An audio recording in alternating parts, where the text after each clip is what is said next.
Hello there. Fancy meeting you here. It's just past high noon in Nashville, Tennessee, all throughout Middle Tennessee, the United States of America, nay, the world. We are broadcasting loud and proud the Matt Murphy Radio Show, Tuesday, March 21, 2023. It's episode 302 of our time together on Super Talk 99.7 WTN, and I can't be more pleased to be here. We've got lots to discuss, as you might expect, 3 hours to get it in before we hand the reins off to the drive with Brian Wilton. Obviously, we'll be talking about the non-arrest of Donald Trump, at least so far. Half the day's gone, and he's yet to be arrested, but I'm wondering if that was not by design. I'm wondering if by proclaiming that he would be. What Donald Trump should do is every day proclaim that he's going to get arrested on a future day, and then they'll never arrest him because the one thing they can't stand is for Donald Trump to be right. And he seems to be right more often than not about a lot of different things. Of course, we'll discuss it on the show today as we get things underway. There's some state news to talk about, a lot of activity going on in the General Assembly. Many of these bills that are happening now do, in fact, affect you, and we'll discuss them. There was a confidence or no confidence vote, depending on your point of view, on the lieutenant governor of the state, Randy McNally. I will tell you the outcome of that if you've not already heard and give you some breakdown and analysis on it. Me and you today, by the way, I am guest-free on this Tuesday, and I love talking with you. You know, we were starting up a Conspiracy Theory Monday, and that never got going. I might get into a Conspiracy Theory Tuesday. I heard a couple of interesting conspiracy theories regarding the effort on the part of this prosecutor, the DA, in the Southern District of New York, and it was a wild theory that somehow connected him and Ron DeSantis. And I'm not really sure how that works, but, you know, I guess if you got enough time on your hands, you can connect enough dots. What is it, 6 degrees of separation or whatever it might be? So we'll perhaps get into that. Your telephone calls and your super text, as always, 615-737-9986. We touched on yesterday Joe Biden issuing his first veto. It was not without notice, although we did not get into it with any specificity, that Joe Biden's first veto was to protect woke culture and climate change.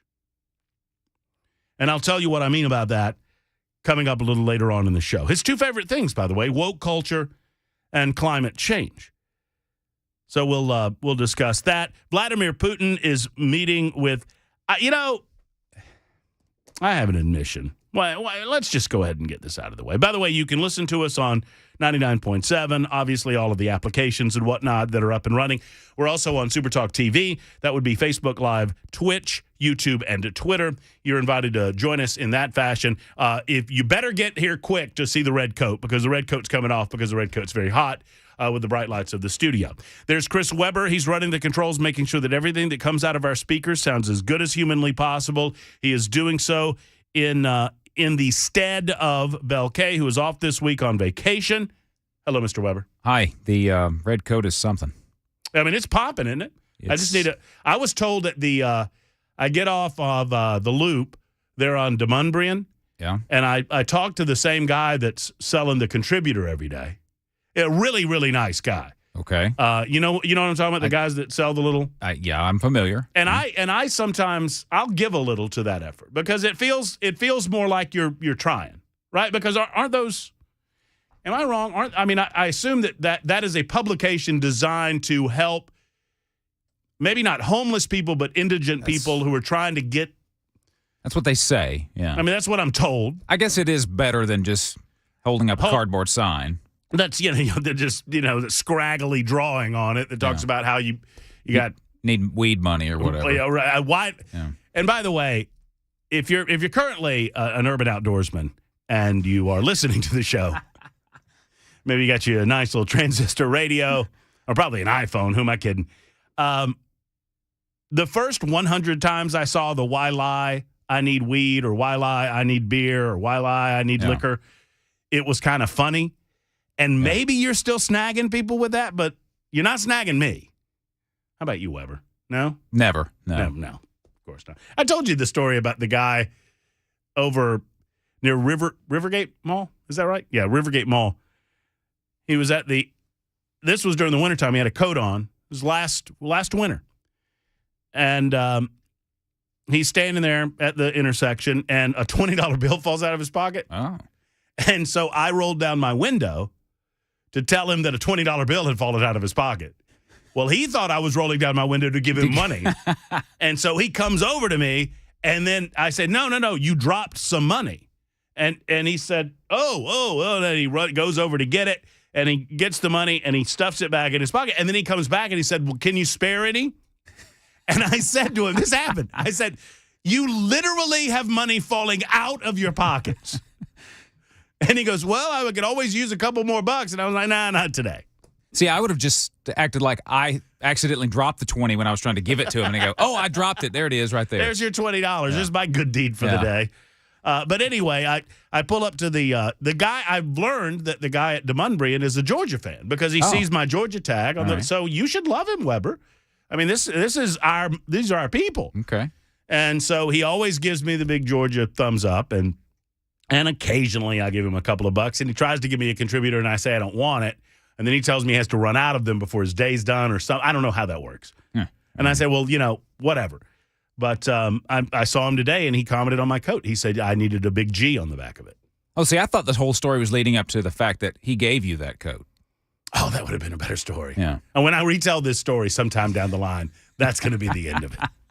Anyway, he wanted to thank you for your generosity. Here, thank you for your many contributions. Well, I tell him, and I feel like I'm lying, but I'm not.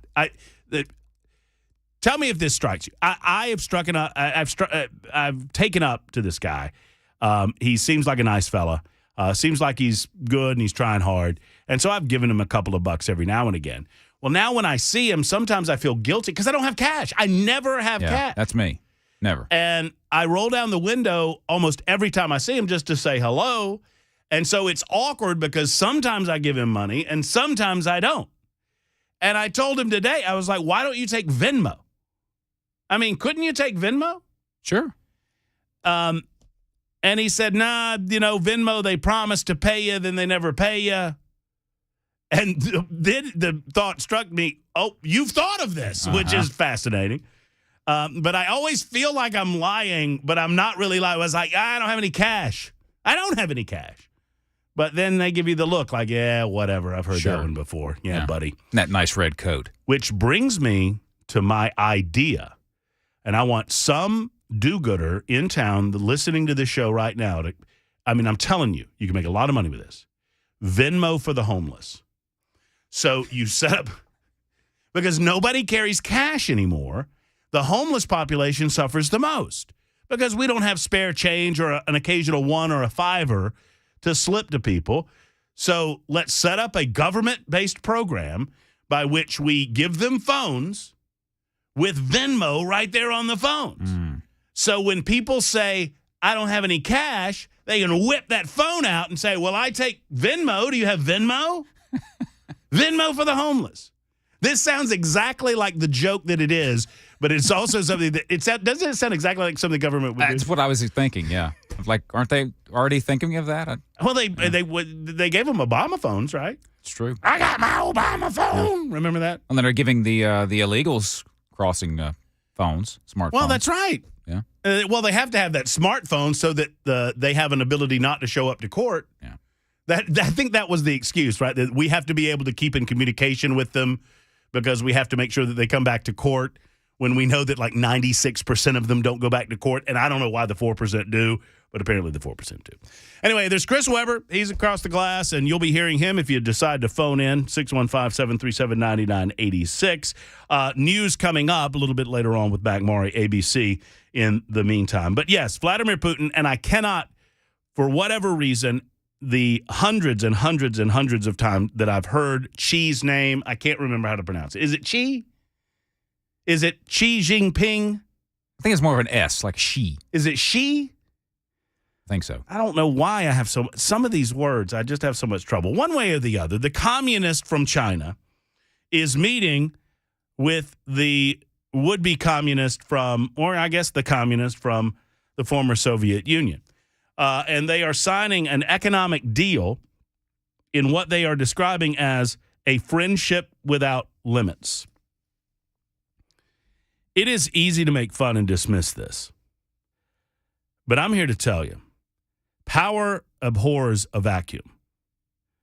And power will float to where there is an absence of said same.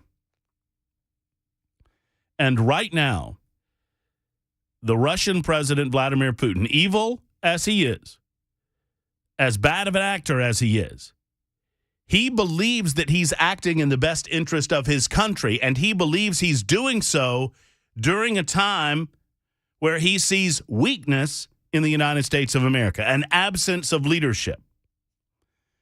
Now, I don't believe that the Chinese are invested in World War III. I don't believe they have any interest in disrupting their fabulous for them trading partnership with the United States of America. The Chinese got it good because they run a tyrannical communist regime that is run by capitalism. You see how that works? Their regime is run based on our freedom to buy and trade as we see fit. And sadly, it is run in part by our weakness, our individual weakness, our inability to get ourselves off the drugs that they sell from China. And I'm not talking about necessarily the pharmaceuticals, which accounts for, 80-something% of all the pharmaceuticals that we take in the United States of America comes from China, which is a danger in and of itself. I'm talking about the drugs that they sell in Walmart, the drugs that they sell in the Target, the drugs that they sell in any major box store in America. You walk into these... I used to love... Should I name the company? Yeah, why not? Harbor Freight. You guys know Harbor Freight? You can go in there and buy some cheap tools. I mean, if you're looking to outfit a shop, walk on into a Harbor Freight. Or actually don't, and I'll tell you why in a second. But I would love going in there because you could get what you needed at a low cost point, lower than you would get it at most of the other places, like some of the big box stores or whatnot. Well, I'll tell you why. Walk into Harbor Freight and turn this stuff over. Everything they sell comes from China. Everything they sell comes from China. The American flags that they sell come from China. Okay, I'll rescind the everything in that previous statement because I don't want some rep from Harbor Freight coming up to me and going, oh, well, no, this comes from North Korea or whatever. I don't need it. So I don't know that everything that I turned over came from China. So our trade imbalance and the way and the fashion in which China feeds the beast that is the Chinese communist regime is largely due to our insistence and our addiction to buying Chinese products. Put that on the back burner for a moment. I don't pretend for a second. I'm not going to oversell what's about to occur to suggest to you that the Chinese are willing to back the Russians should the United States of America make the mistake of getting into a hot war with Russia. And I do believe it would be a mistake. And some are suggesting, well, the Chinese are right there developing economic partnerships and they'll jump right in. They don't want to jump right in. But given the current leadership in the United States of America,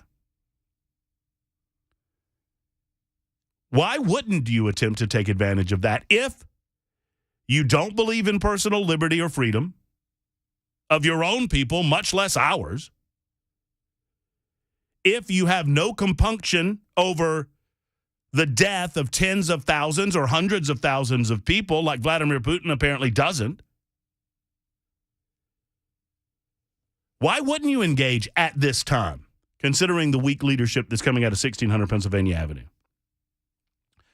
So am I saying it? No, it's not she either. I think it is. Is it she, like her? I think so. So the leader of China's preferred pronoun is she. I'm not saying that. Well, Xi's in Moscow for a multi-day series of meetings with his Russian counterpart aimed at demonstrating the two countries' new, quote, friendship without limits. They're also suggesting a ceasefire in Ukraine. Isn't that what we want? In all seriousness, can someone on the phone lines or on the super text line in the next segment explain to me why we aren't helping negotiate a ceasefire that's acceptable between both nations? Why is China talking like this and not the United States? Isn't that what we want?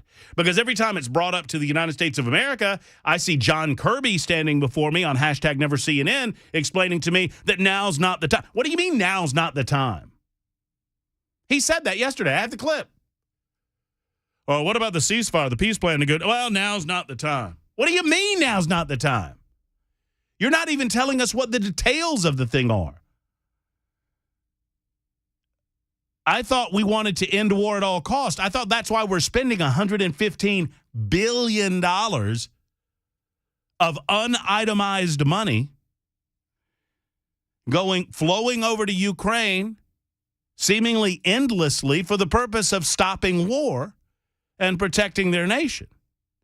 Now, it could be a bad deal, don't get me wrong. But for the United States just seems to have their lip pooched out because they're not the ones brokering it, because they don't have the heads of state with the good sense that God gave them in order to do it. Or maybe that's just me. 1221, Supertalk 99.7 WTN. Yes, we'll get to the Trump indictment as well, but can anyone explain to me why we would not be negotiating this? If our purpose is to end war.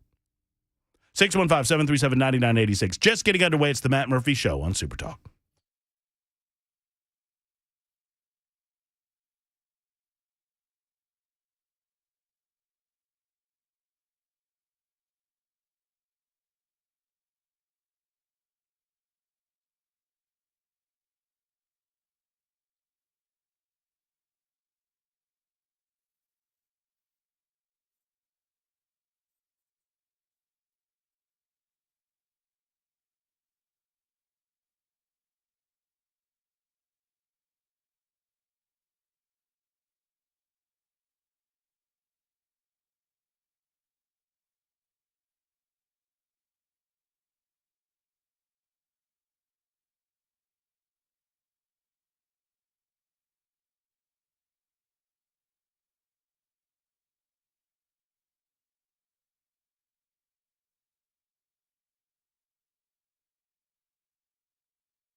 It is Super Talk 99.7 WTN. During the break there, setting up an interview with Congressman Gary Palmer tomorrow. Gary's in leadership. He's a good friend of mine. I knew him from my days back in Birmingham, Alabama. And he also is on top of this situation that's evolving before our very eyes in Mexico, where we're having American-owned manufacturing plants are being taken over. The ports are being taken over by Mexico. They're allowing this to happen. And some are questioning why. Now, obviously, the backstory is a little deeper, and you wonder, why are these plants in Mexico to begin with? That's a good question. It's a different one, but it's a good question. But we'll find out the complete details on that tomorrow. I was trying to get him on today, and he's currently on a flight back to Washington, D.C., so perhaps tomorrow with Congressman Gary Palmer. A lot of reaction over our conversation involving China. Don't get me wrong, and if I came off this way, I apologize. I'm not pretending that the Chinese are attempting to broker a good or a fair deal. Y'all don't get me wrong. Obviously, this is a deal that will initially be completely unacceptable to the Ukrainian people because it will involve Russia taking over portions of their country. My point is this: isn't that what we want? Or do we want to continue to see people die? John Kirby was asked about a ceasefire. He said, no, it's not time for a ceasefire. What do you mean it's not time for a ceasefire? I thought that was the goal. Isn't a ceasefire moving us at least toward the goal? If we have the two countries sitting in a room together negotiating, even if they're as far away as they possibly can be on what they would need to cease hostilities, is that not at least better than hostilities? Because while they're talking, people are not dying. Actual people are not dying. Most of whom are conscripted. You know, and I didn't know that, and I'll give Tucker Carlson credit on this one. And obviously, Tucker's a bit of an outlier on the engagement. I think I'm probably a bit of an outlier too, because I fear this entanglement is walking us directly, as we've seen historically, to war. And I don't think that's a good thing. But that the Ukrainian people that are fighting are largely conscripted in their effort. I don't know if it means anything. Just throwing it out there. So don't get me wrong. I don't for a moment believe that Chinese is going to operate in good faith or get to a good agreement for the Ukrainian people. My point is, isn't that our job? And if it is, why are we not doing it? Isn't that why we're spending all of this money?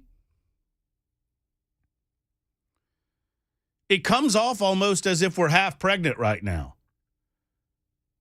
We're not willing to sit down at a table to negotiate some form of ceasefire agreement that might lead to peace, but we're also not willing to go to war with Russia.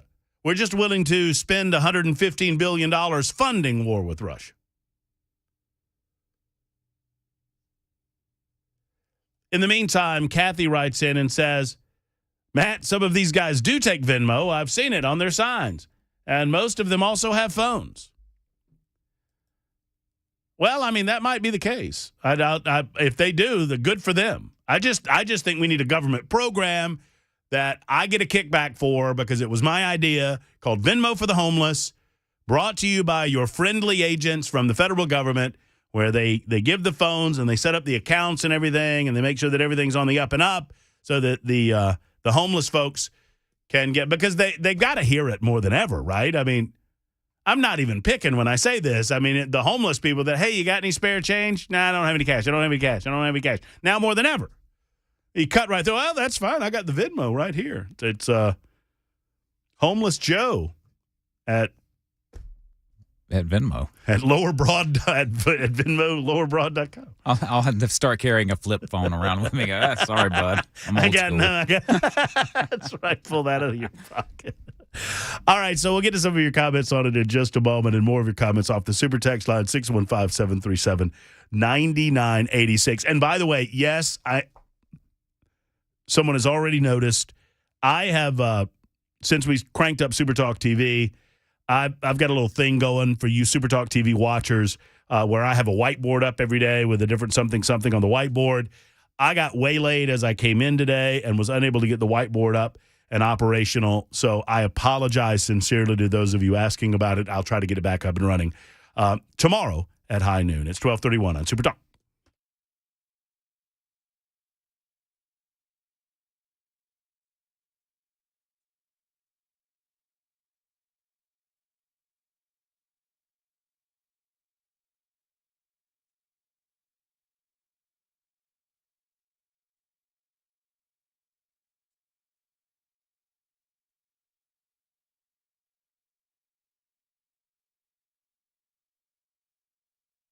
Hi, I'm Paul Winkler. You often hear me talk about diversification in the investing process, but how do we diversify?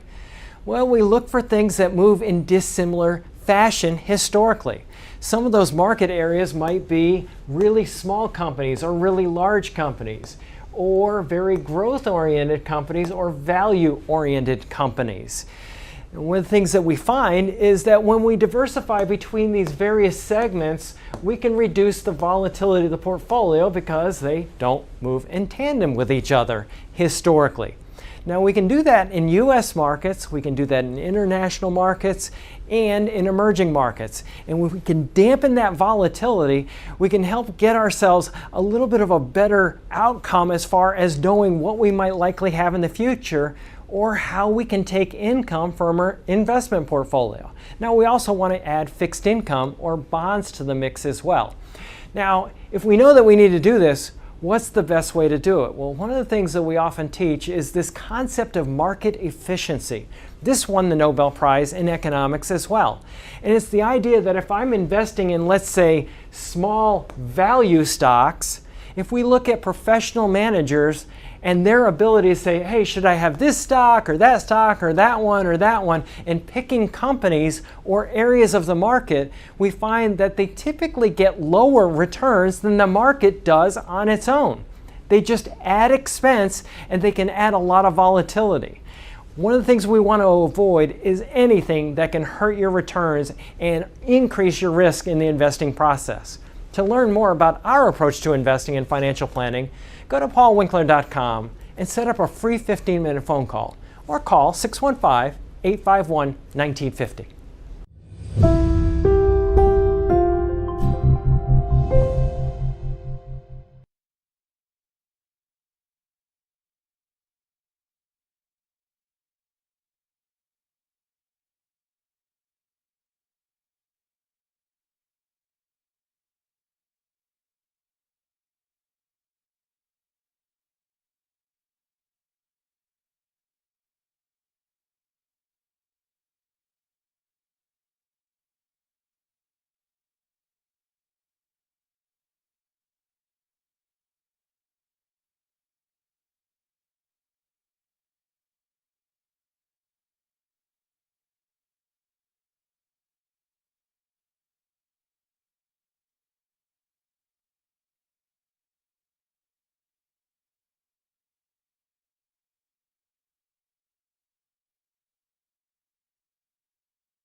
Super Talk 99.7 WTN. You know, oftentimes I speak. Rarely do I listen to myself speak. And with 180 minutes every day, sometimes I say things that I don't even realize I've said. But apparently, Chris Webber, help me out. At any point did I say that Ukraine needed to give land to Russia? I don't think I said that. I don't recall you saying that, no. Well, 0288 heard it, and I'm going to trust 0288 because 0288 said, I'm quoting now, dead ass wrong, Matt. Why should Ukraine give any land to Russia? That's not what I said. I said I thought we were aiming toward a ceasefire. Why would we say now's not the time for a ceasefire? I'm assuming it's because America is investing a tremendous amount of money, and a lot of defense contractors are getting rich as a subsequence of this to send arms to the Ukrainian people in such a way where we believe that they won't be dead before they have a chance to use them. So I guess the argument is we need more war so that we can talk about a ceasefire. We need more people dead before we come to the table of a ceasefire. Or maybe we offer a bit of strength and get the Russians to the table and then begin explaining to them what we are prepared to do as a nation if they do not acquiesce and give some of that land back. I've never said that any of this was easy. I'm just confused why we as Americans and as our government, why we are so dismissive of the possibility of getting the two sides together and talking as opposed to killing one another. That's not taking a pro-Russian position, and some of you that suggest that I am, you can go pound sand. That's not what I'm doing. I just don't understand why we aren't standing with the Ukrainians at the table of conversation, of negotiation with the Russians, even if our position is you have to give it all back. Isn't that better than people dying on the battlefield? Zoltan, who made a fabulous appearance in the feature film Big, starring Tom Hanks, is with us. Hey, Zoltan, how are you? How you doing? Or that might have been Zoltar. No, Zoltan. Oh, it is Zoltan. Okay, very good. It's Zoltan. I'm from Hungary, and oh, it's a real. See, I thought you know what, Zoltan. I'm sorry. I thought you were using a fake name based on a movie, and I apologize. I sincerely do. That is my small-mindedness coming to the table. Name. I'm sorry. No, that's very good. Well, you go right ahead. I just want to say that nobody sees this in the media or American media. Why they don't talk about? But matter of fact, Putin has visited Ukraine last few days ago, Saturday and Sunday, and I don't see anything in news covering about this. And he visited Mariupol, Donetsk region. And to me, it's very interesting. The American media never say anything about that. And other things about the peace deal. 3 states behind a peace deal. One of them is in the EU country, Hungary. Other one is a religious state, Vatican, and China. But nobody else on the peace deal. Only that 3 countries. And to me, it's kind of like, look like United States, I'm not saying won this war, but want to make it longer lasting. Well, I hate to say it too, Zoltan, but that's the way it feels when the American media asks our heads of state. You know, Joe Biden won't answer any questions, and so they're left to ask Karine Jean-Pierre, who just doesn't answer questions. And then John Kirby comes along. He's the press spokesperson for the Pentagon, and he says absolutely not. We're not interested in talking about a ceasefire. We're not interested in talking about negotiations at this point. And one wonders what their objective is. Is it to stop war or keep it going? I think Ukraine has been in this stage has been just used. It's not really about war at Ukraine. It's war against Russia. I think that's what's going on. And I think longer they want to pull this war, they think they could burn out Russia financially and militarily in every way.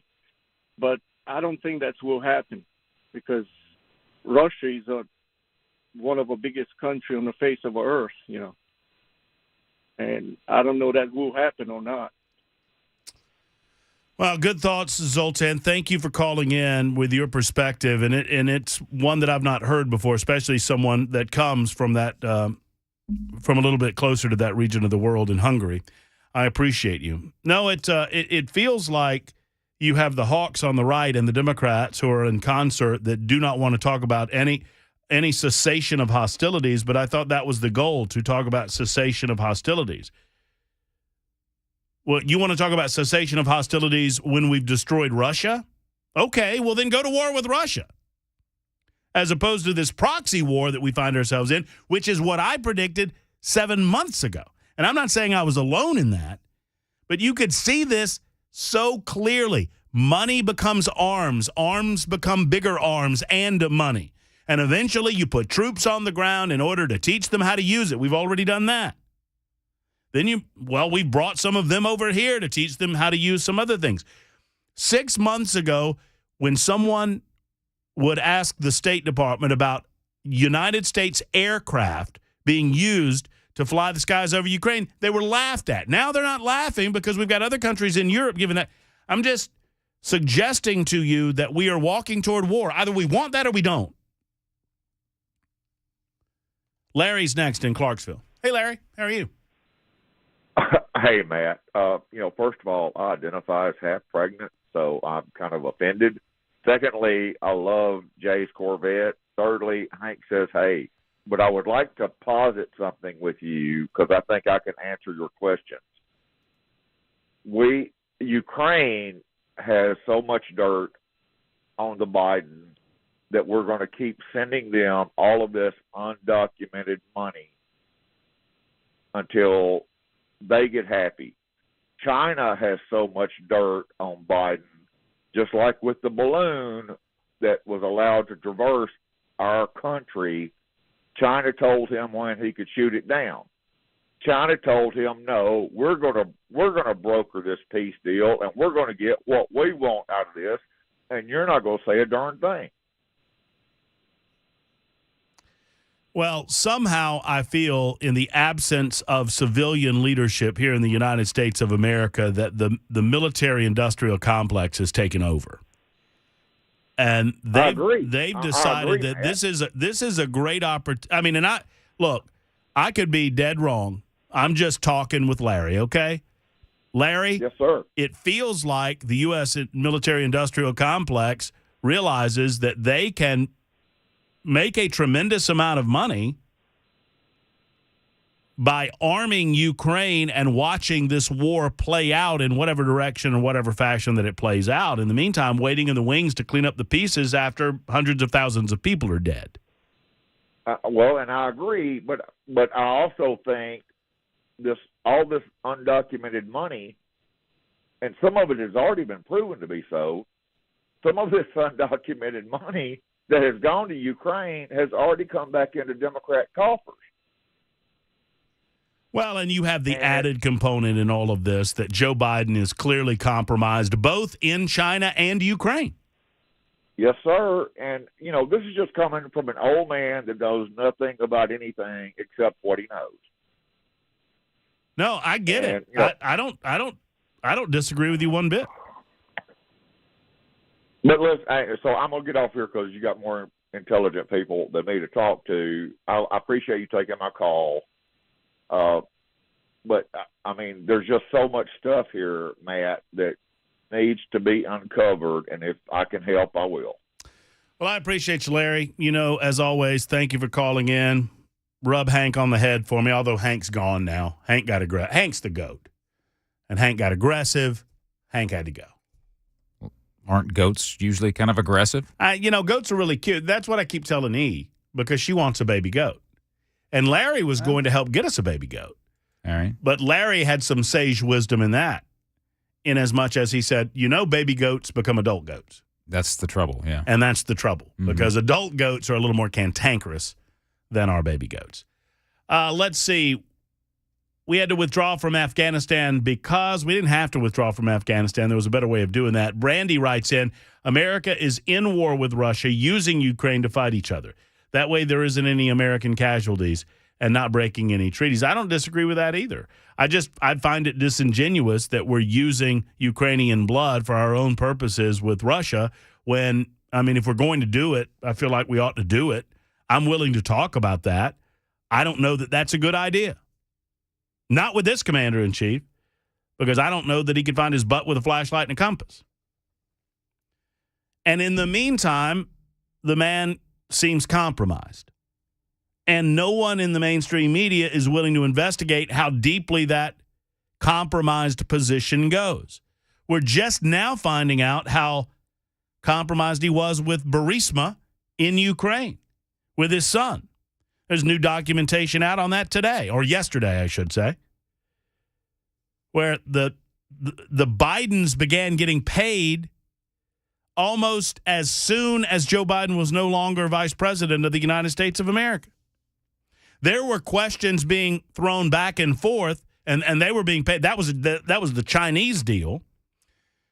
And as Joe Biden left the vice presidency, there were questions being thrown back and forth about his engagement in Burisma and whether or not that was compromised because of his son's money that he was making on the board of a Ukrainian company.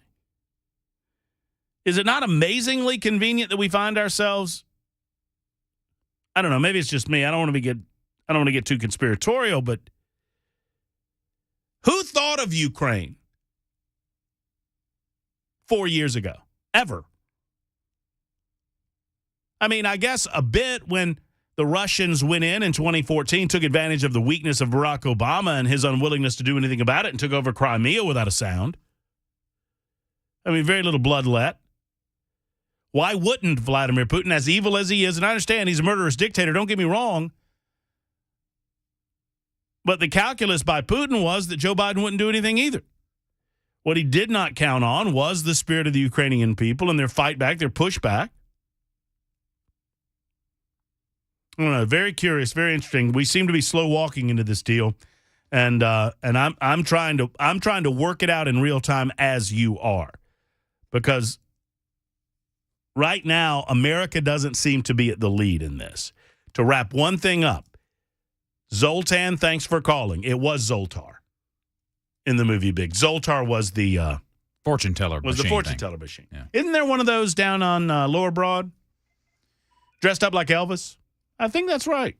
I think I'm machine, right really? I've seen Elvis statues down there. There's an Elvis statue, but right in that little gift shop right beside Tootsie's. I think there's there's like a Zoltar machine, but Zoltar looks like Elvis. He's got a pompadour. Yeah, he's got a little thing, got some glasses on, looking good down there. If you're wondering where Elvis is, he's doing well down in Lower Broad. It's 12:49 on Super Talk 99.7 WTN.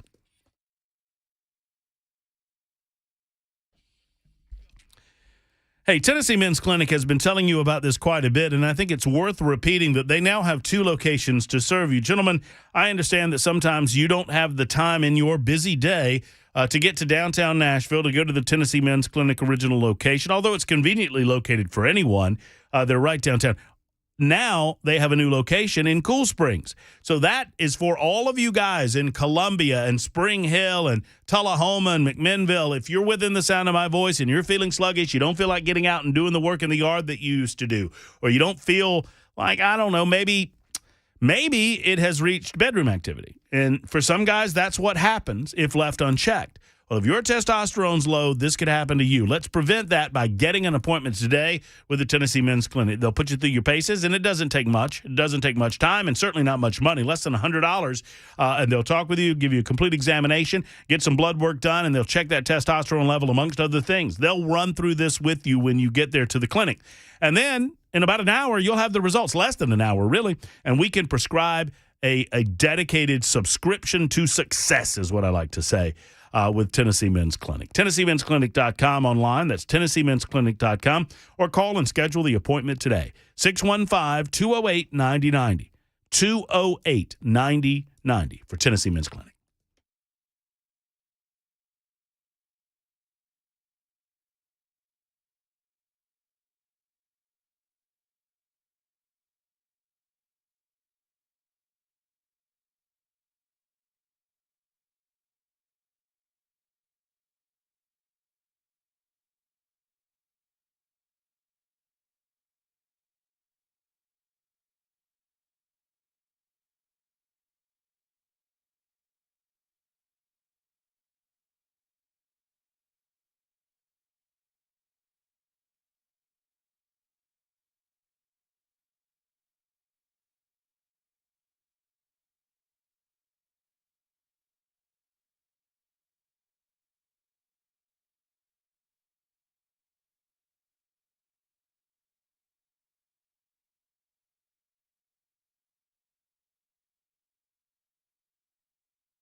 I want to meet all of you super texters in Murfreesboro, March 30th, 9 days from now.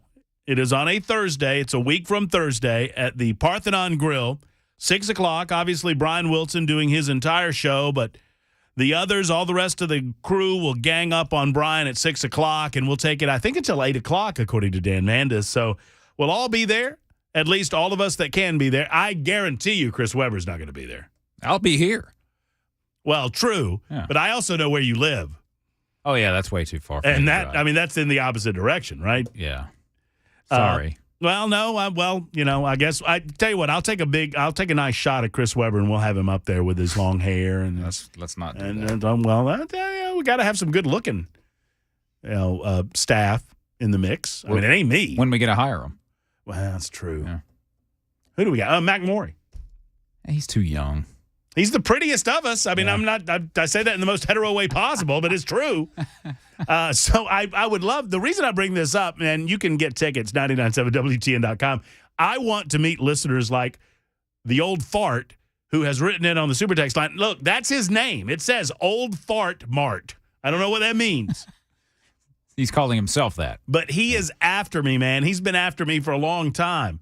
Like back in February, he wrote, a theater degree? Who would you play in the theater? Quasimodo? Mr. Ed? That was him in February. Now he's like, don't you understand? And by the way, I don't necessarily disagree with this point. Don't you understand? They don't care how many Ukrainians die as long as they keep killing Russians. That's what the equipment is for.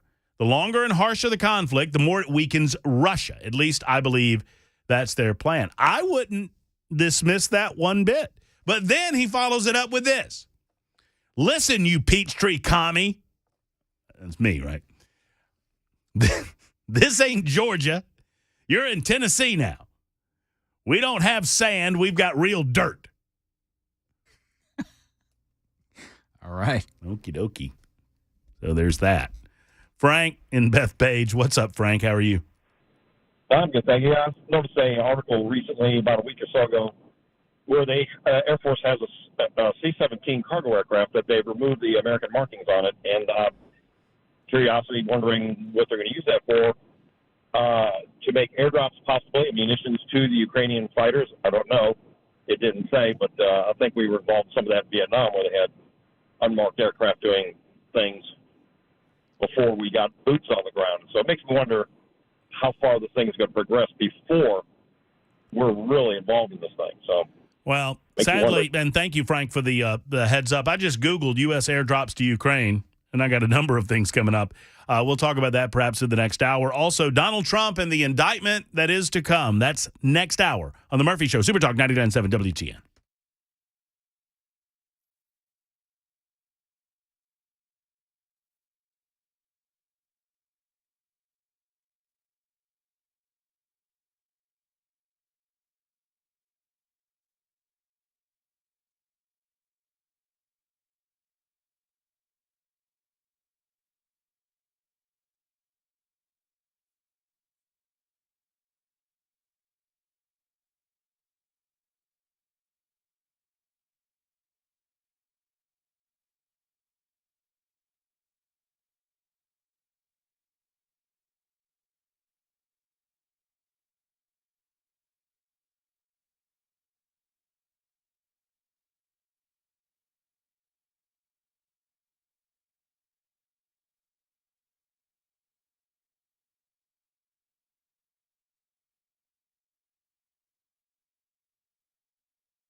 LT360 is not a weight loss program. That's the first thing you need to know.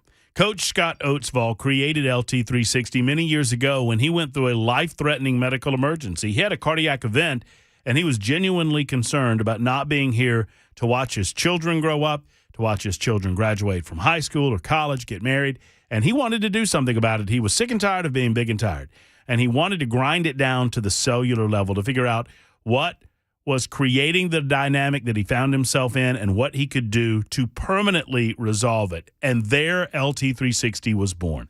LT stands for Life Transformation, and it truly is. It involves many different aspects of your health, to include, obviously, weight loss is a component. Weight loss is something that's going to happen, but it almost becomes a residual effect when you start hydrating properly. You start getting enough movement in your life. This is not rigorous exercise, but it is exercise that's going to create a dynamic to increase your metabolism, that decrease your need for drugs or caffeine and these sorts of things.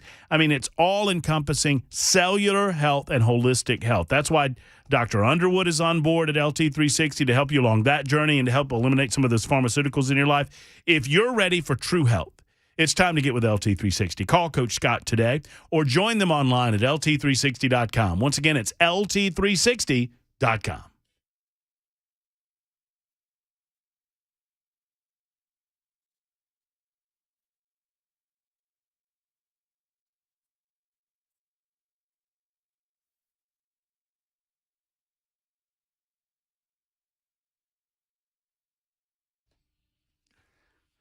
Oh, yeah. Big laughs.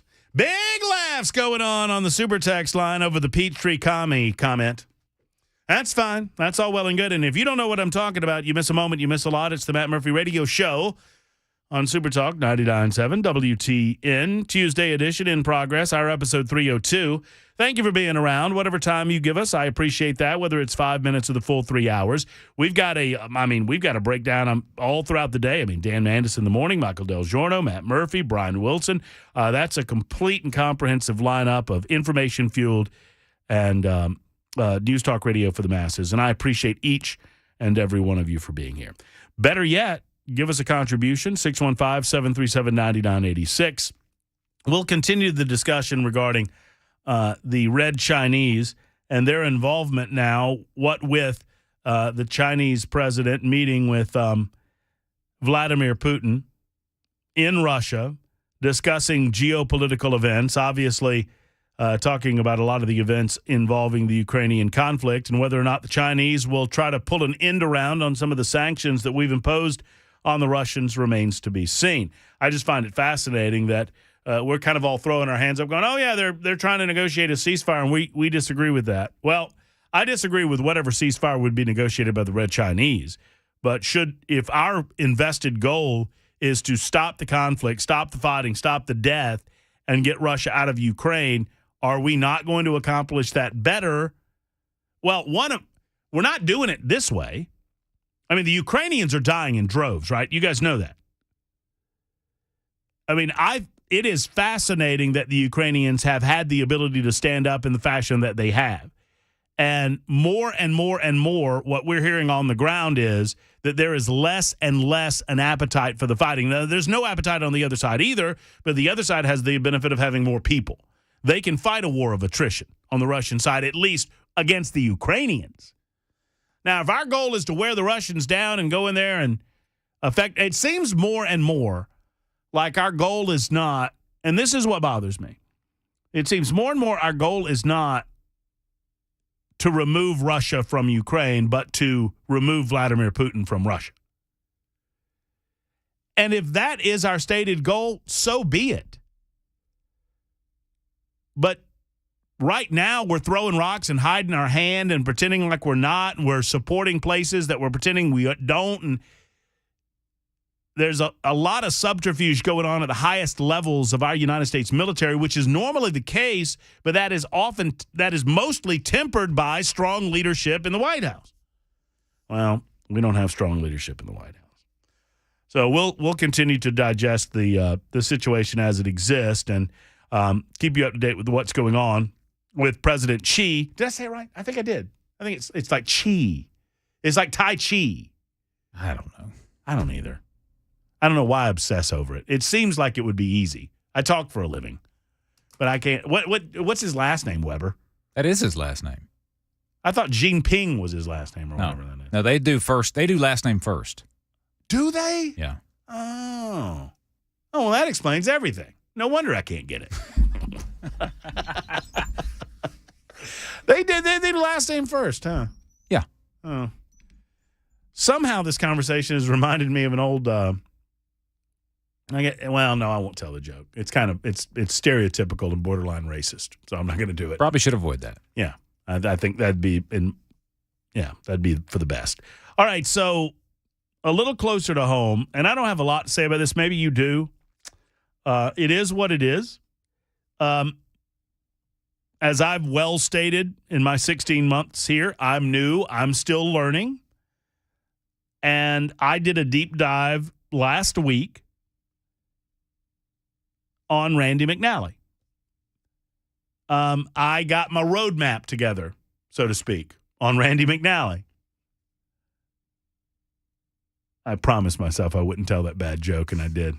You could have at least prepared me for it. Yeah. And I understand that he's done many positive things, and he was kind of a lonely guy at times up on Capitol Hill in as much as he's been a Republican for a long time. He was a Republican in the state of Tennessee when being a Republican wasn't that cool as it is today. And so I did this dive in an effort to understand why there was so much support for him in the aftermath of his very embarrassing revelations regarding Instagram. I will not belabor it, but for those who are just catching up, for you newbies in the audience, let me try to catch you up to speed in 25 words or less. Randy McNally is not accused of anything criminal or unethical, but he was engaging in online social media conversations with young gay men who were almost naked. They would post almost naked pictures of themselves. In at least one example, the individual, whether Randy McNally knew it or not, is unknown, but this individual was 17 years old. And Randy McNally was responding and engaging that individual on social media, specifically Instagram, with fire emojis and hearts, and you turn a cloudy day into sunshine and rainbows. And so this has led some to wonder whether at 79 years of age, Randy McNally is past the season of his public service. I like to say, are you in the winter season of your public service? It's pretty obvious that he's there, but is he beyond the winter season? Is it time for Randy McNally to focus on family and friends and not the goings-on of the state of Tennessee? I've conducted random polls on my show, and overwhelmingly, at least on my show, it's an unscientific effort, you listening say that Randy needs to go. Many of you offering a fare thee well or a thank you for your service, but obviously this is not something the state of Tennessee needs to have front and center when we're trying to tackle bigger fish. Well, Lieutenant Governor Randy McNally still has a little cachet in the Tennessee Senate. Yesterday, and you may have heard this morning, Jack Johnson on Nashville's Morning News talking about as much. Yesterday, there was a Republican caucus confidence vote, apparently at the request of Randy McNally. More on that in a moment. Tennessee Lieutenant Governor Randy McNally prevailed in that Republican caucus vote, indicating state senators are not yet willing to break publicly with the state senator over a controversy sparked by McNally's repeated comments on young gay males' social media platforms. Republican senators voted 19-7 in favor of McNally's continued leadership, per a statement released by his office. Reading from an article in the Tennessean now, McNally said, quote, "I've always been honored, humbled, and grateful for the support of my caucus. I remain so today. We've had a lot of important work left as we do to complete the legislative session, including the budget. I look forward to getting to it." Not many senators have commented publicly. We had Todd Warner on last week. He's the one lone representative in the General Assembly that's called for Randy McNally to resign. Called him a predator, as a matter of fact, on our radio show. Well, some are public. I've said as much that I'm not in charge of this, and the lieutenant governorship is not a right.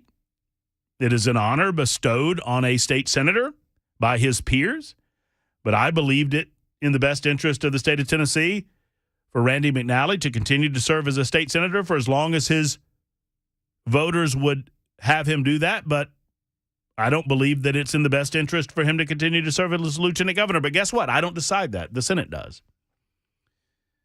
And the Senate has now decided in a secret ballot. Now, just to complete the other side of the story, I mean, Randy McNally has publicly spoken about this. He does not shy away from the fact that it was him. He said that he was trying to encourage these young men, to which I asked the question. It's an open question that I've yet to have answered. For encourage them to do what? It makes zero sense to me that no one's asked him this question, and maybe he's insulated himself to the point that he won't answer it. But his excuse for responding with fire emojis to the buttocks of a 17-year-old gay male and to say that he makes a cloudy day into sunshine and rainbows is to say that he was trying to encourage him.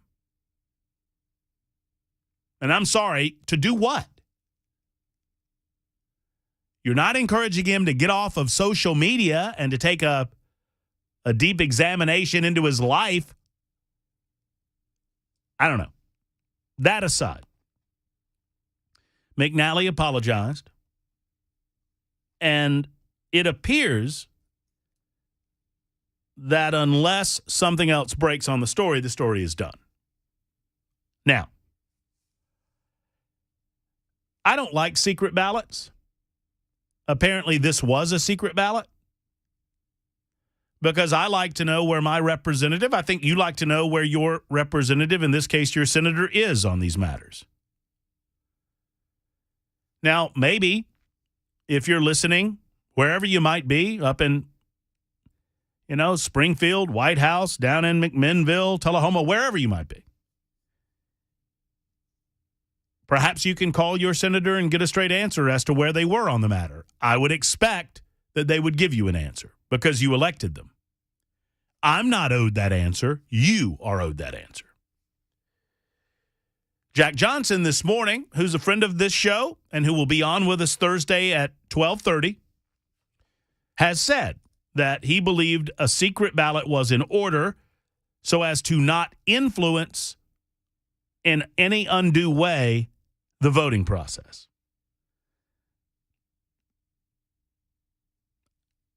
I'll just leave that there because I like Jack a lot.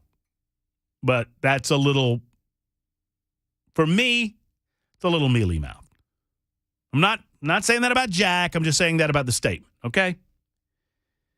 Just vote. Put your name to it. That's what we elected you for. If you're the 7 that voted against him, be there. If you're the 19 that voted for him, be there. The secrecy of the ballot's kind of, I don't like it. I also don't like that Randy McNally did this to his colleagues. And, he says that he initiated the vote, that he wanted to put their name to it. And I don't know how the Senate works enough to know whether there would be retribution or not. So I can't comment on that. But here's what I will say. I said at the beginning of this controversy that we'll find out whether Randy McNally is being truthful or not. It might be the case that Randy McNally is naive enough to believe that he was in some fashion being nice or encouraging to these young gay males. But I said if it's not a matter of naivete, if it's not a matter of confusion, if it's not a matter of an old man just being nice to younger people, then A, I'd like to see evidence that he said these types of things to females. I'd like to see evidence that he said these types of things to older men who weren't gay. Because one would think if you were throwing out these types of heart emojis and fire emojis to young gay men, but you weren't doing it specifically because they were young gay men, that maybe we could find other examples of you doing this with other types of people, with other demographics. Now, some of you would say that's none of your business, Murphy. Okay, fine. I truly hope that those, and I mean this, that those that voted in favor of McNally do not come to regret that decision. Because to come to regret that decision would mean that we find out more about this situation. And that would mean further embarrassment not only for Randy McNally and his family, but further embarrassment for the state of Tennessee. And I hope that's not the case. I hope this issue is dead. We shall see. And for the individuals, and we don't know who they are because it was a secret ballot, that voted in favor of him, I hope that that vote is not regretted down the road. 615-737-9986 is our telephone number, and a number of you want to comment on this, and I'll allow that in just a moment. It's 119 on Super Talk 99.7 WTN.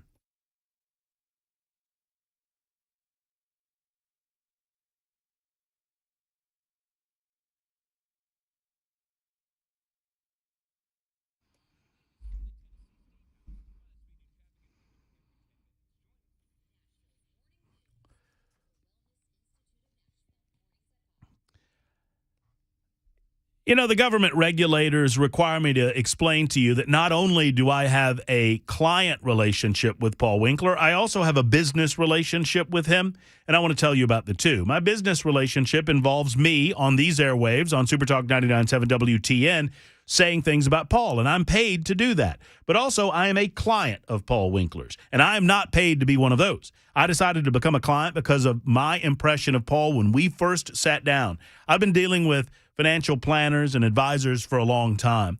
And Paul has a way about him where you know he knows his stuff, and he does. He's got so many degrees, you can't even count them all, or at least I can't. His investment education is beyond anything that I have seen, but he has a way of explaining things to me where I can understand it, and I don't have to have a degree to understand it. So I get a feel for what we're trying to accomplish with my investment portfolio. That helps me sleep better at night because I know what we're doing. I understand where my nest egg is. I understand how it's working for me, and I understand how it is protected. And that's what Paul does for every single person that he talks to. If you set up an appointment with one of his offices today, I promise you'll feel the same way. A free 15-minute telephone conversation right now can be yours. All you have to do is call 615-851-1950. 615-851-1950, or go online to paulwinkler.com. I mentioned 10 offices to serve. Online, paulwinkler.com.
Super Talk 99.7 WTN.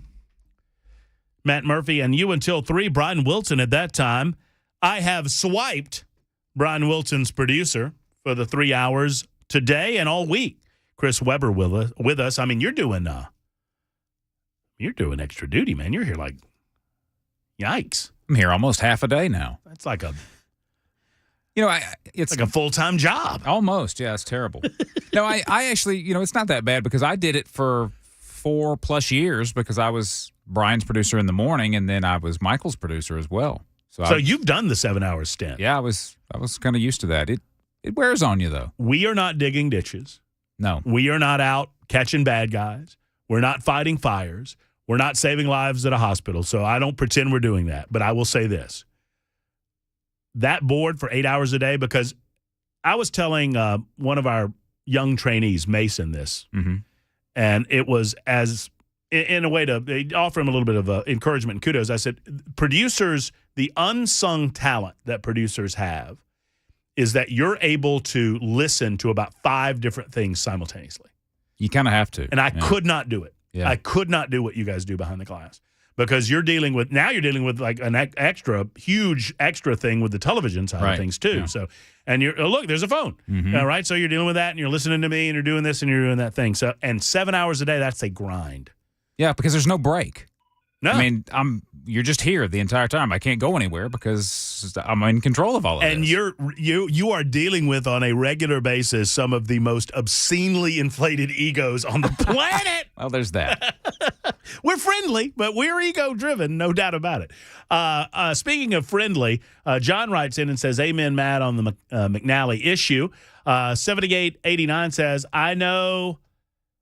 said, I wish you would have stuck to your guns and just said it was a mealy-mouthed comment by Jack Johnson. Well, I kind of did. I mean, I like Jack, and I don't want to insult the guy, but this nonsense, well, we don't want to put our members in a position. Well, you know what? The constituents kind of want to know where you are on this, Senate.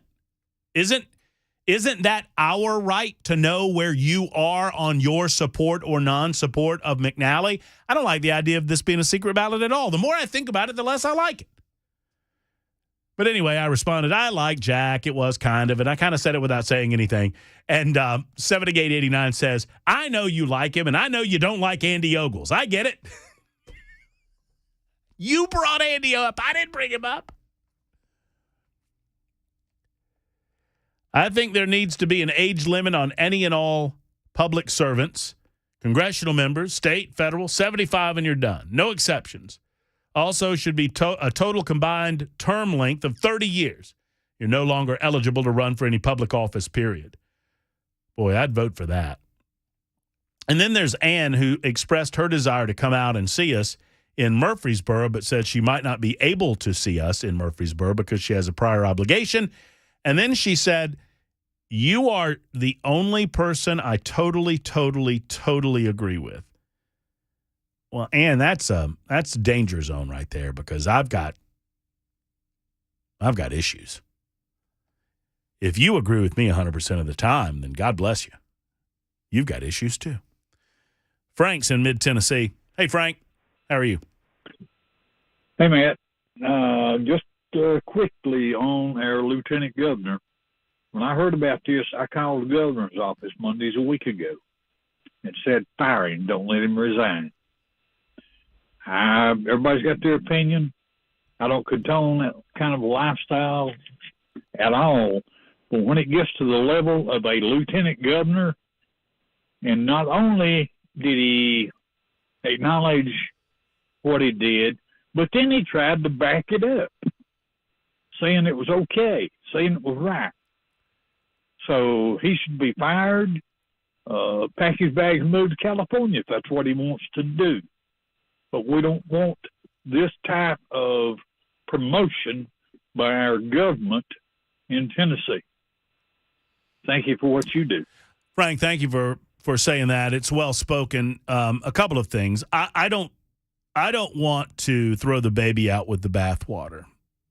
In as much as I have respect for people who remember the good that Randy McNally has done over his many years of public service in the state of Tennessee. What I said at the beginning, prior to this vote of, I guess, confidence by the Senate, a secret ballot vote, what I said at the beginning stands, that if Randy McNally loves the state of Tennessee as much as I believe that he does, I think he might see that this is a time for him to step aside and allow others to lead the state in the capacity of lieutenant governor. His Senate district will decide for themselves whether or not they want to keep Randy McNally. Now, he has another year beyond this legislative session as lieutenant governor. It's my understanding, I did a little background research, and I'm told that they elect leadership once every 2 years. The session is a 2-year session in as much as you have elections every 2 years for the entire body of the House of Representatives, and I guess for half of the body of the Senate, they're elected every 4 years, so half the body every 2 years. Look, it's to bed for me. It is what it is unless something else comes out, and I hope for the 19 that voted in favor of him that they don't have egg on their face. But guess what? They won't have egg on their face because they did not do this in public. And once again, Jack Johnson this morning, and he'll speak to it on Thursday, but he told Dan Mandis that they preferred a secret ballot because that way there couldn't be any intimidation or reprisal. I don't give a rat's patootie about any of that. But I do care that the people that vote for their senators know where their senators stood on this issue, because it matters. It does matter. 1:30 on Supertalk 99.7 WT, and the time matters as well. And we'll spend some time listening to this and get back to your calls momentarily on The Murphy Show on Supertalk.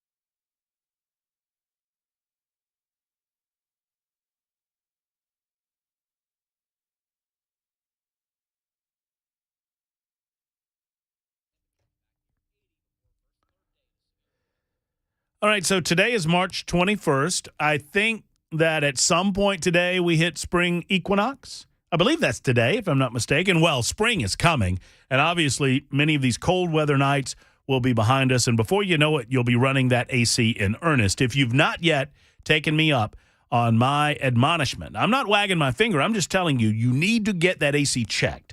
Jeff Eddy wants to help you in that regard. You'll never pay over $125 for your AC service. And by the way, a lot of times you're going to pay less. Here's how that works. Jeff Eddy made a commitment because some people have homes big enough that they necessitate 2, 3, even 4 AC units at their residence. No matter how many AC units you have, they're going to service every one of them for $125 or less. And more times than not, it is less money. You need to get it serviced because you need to make sure that you know what you're dealing with regard to the age of the unit. You need to make sure that it's running as it should. It's going to save you money from an electricity standpoint or an energy standpoint, and you can identify problems before they become big problems and necessitate a change. And if there's a change in your future, Jeff Eddy can handle that as well. Diamond contractor with Mitsubishi Electric and Elite Pro partner with Rheem. EfficientHVAC.net or call 615-784-4424, 784-4424 for Efficient Heating and Cooling.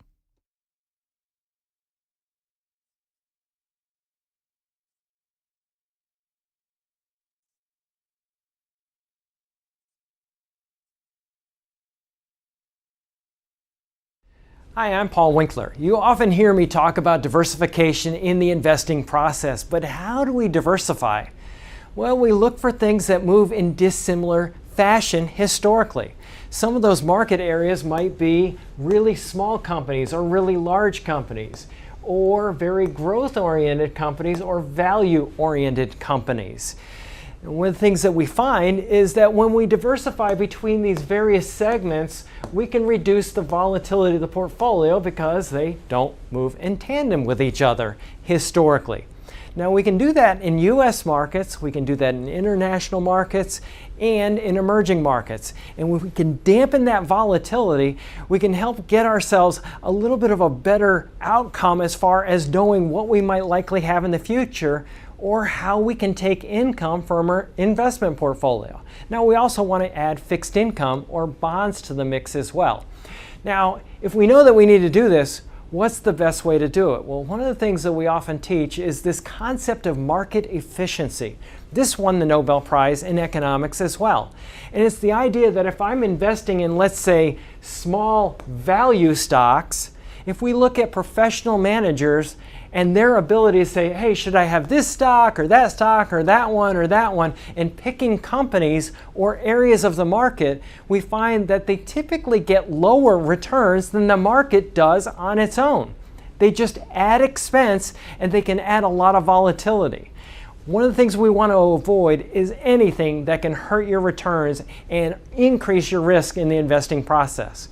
To learn more about our approach to investing and financial planning, go to paulwinkler.com and set up a free 15-minute phone call, or call 615-851-1950.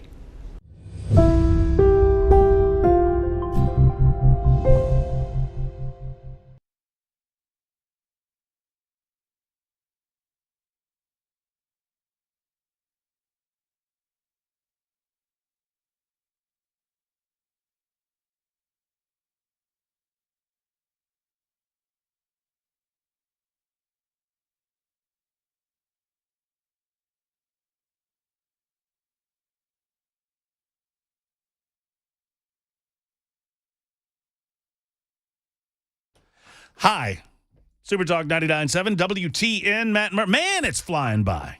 A lot of things. I've yet to get into Donald Trump and his indictment, or the impending indictment. You know, it seems to be, and I laugh about it because the surest way that Donald Trump would know that he's not going to get arrested today would be to proclaim 4 days ago that he was going to get arrested today.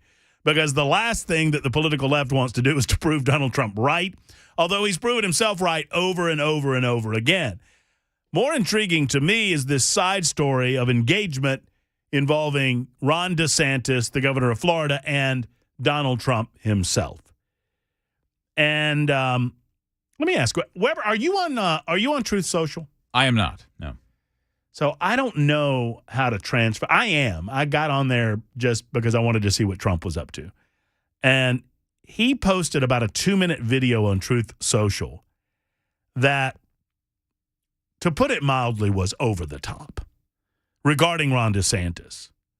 And I want to try to figure out a way to play that for you in the 2 o'clock hour. We'll do it, and I'll share it with you coming up in about 30 minutes or so. Right now, Terry's in Watertown. Beautiful. I think Brian Wilson would call it bucolic, Watertown. Hey, Terry, how are you? All right. Yeah, I'm just commenting on the secrecy of the vote. You know, the majority of people vote you in. The only secret vote should be if it has to do with the safety of the state or the city, that news wouldn't have to get out. The secrecy is just crazy. It's just like even back when Marsha Blackburn would not even say who she was voting for Speaker of the House. We have a right to know. We put these people in there. You know, Andy Ogles, I don't like the man, but I respect that he come out and changed his mind and said it. He didn't do it in secrecy. And the secrecy, why was there a secret vote? No, it's a great question. It's a question that I will ask Jack Thursday. He'll be on the show at 12:30, from 12:30 to 1. And he'll be in studio, if I'm not mistaken. So we'll ask him directly, why did you feel compelled to put this on a secret ballot? Do the voters of these individual Senate districts not deserve to know how their senator voted? And we'll see what he says. And I agree. You know, the majority of people, the majority voted him in, and the people that voted him in has a right to know how your senator, congressman, anybody, how they vote. They're supposed to be representing us. And other than issues of national security, there should be no secret votes, especially on an item like this. Yeah, I mean, you should be very public as to where you are on this. And I didn't quite catch the justification for the Speaker for the secret ballot by the Senate Majority Leader this morning, so I'm going to reserve any future comment until I hear it directly. But if I respect you reserving your comments until you talk to him, but you would have a hard time convincing me, even he would, of the only reason for a secret ballot is so you don't have to face your constituents. Well, and Terry, I'm inclined to agree completely with what you're saying, and I appreciate the telephone call. I believe what was said this morning, if what I caught of it is accurate, that they did not wish to influence the senators one way or the other as to how they voted for or against Randy McNally. And once again, I'm not trying to get ahead of myself, but to that I say man up or woman up. You're going to take a lot of hard votes and a lot of positions on issues, and it's time that you let the people know where you are on this one. It's ridiculous. The more I think about it, the more ridiculous I find it. Kimberly's in Sparta. Hey, Kimberly, how are you? Hey, how you doing? I'm wonderful. Speaker. Okay, so you got a lot of comments. I hope that's okay. Yes. Okay, great. Put my glasses on. Okay, I want to go back to some of the things that. Okay, number one, I'm changing the subject, but we can get to the end here, and I'll talk about the other stuff. Number one, why didn't Zelensky prepare his people for the impending war? Do you remember when the United States kept telling him, hey, you really need to prepare, and he came out and said, no, you're scaring everybody. Do you remember that? When Zelensky said it? Yeah. Vaguely. I don't remember any specifics, but I understand where you're coming, there's not really a fear. Yeah. Yeah, that has really nagged at me because those people were totally not prepared for what was going to happen to them.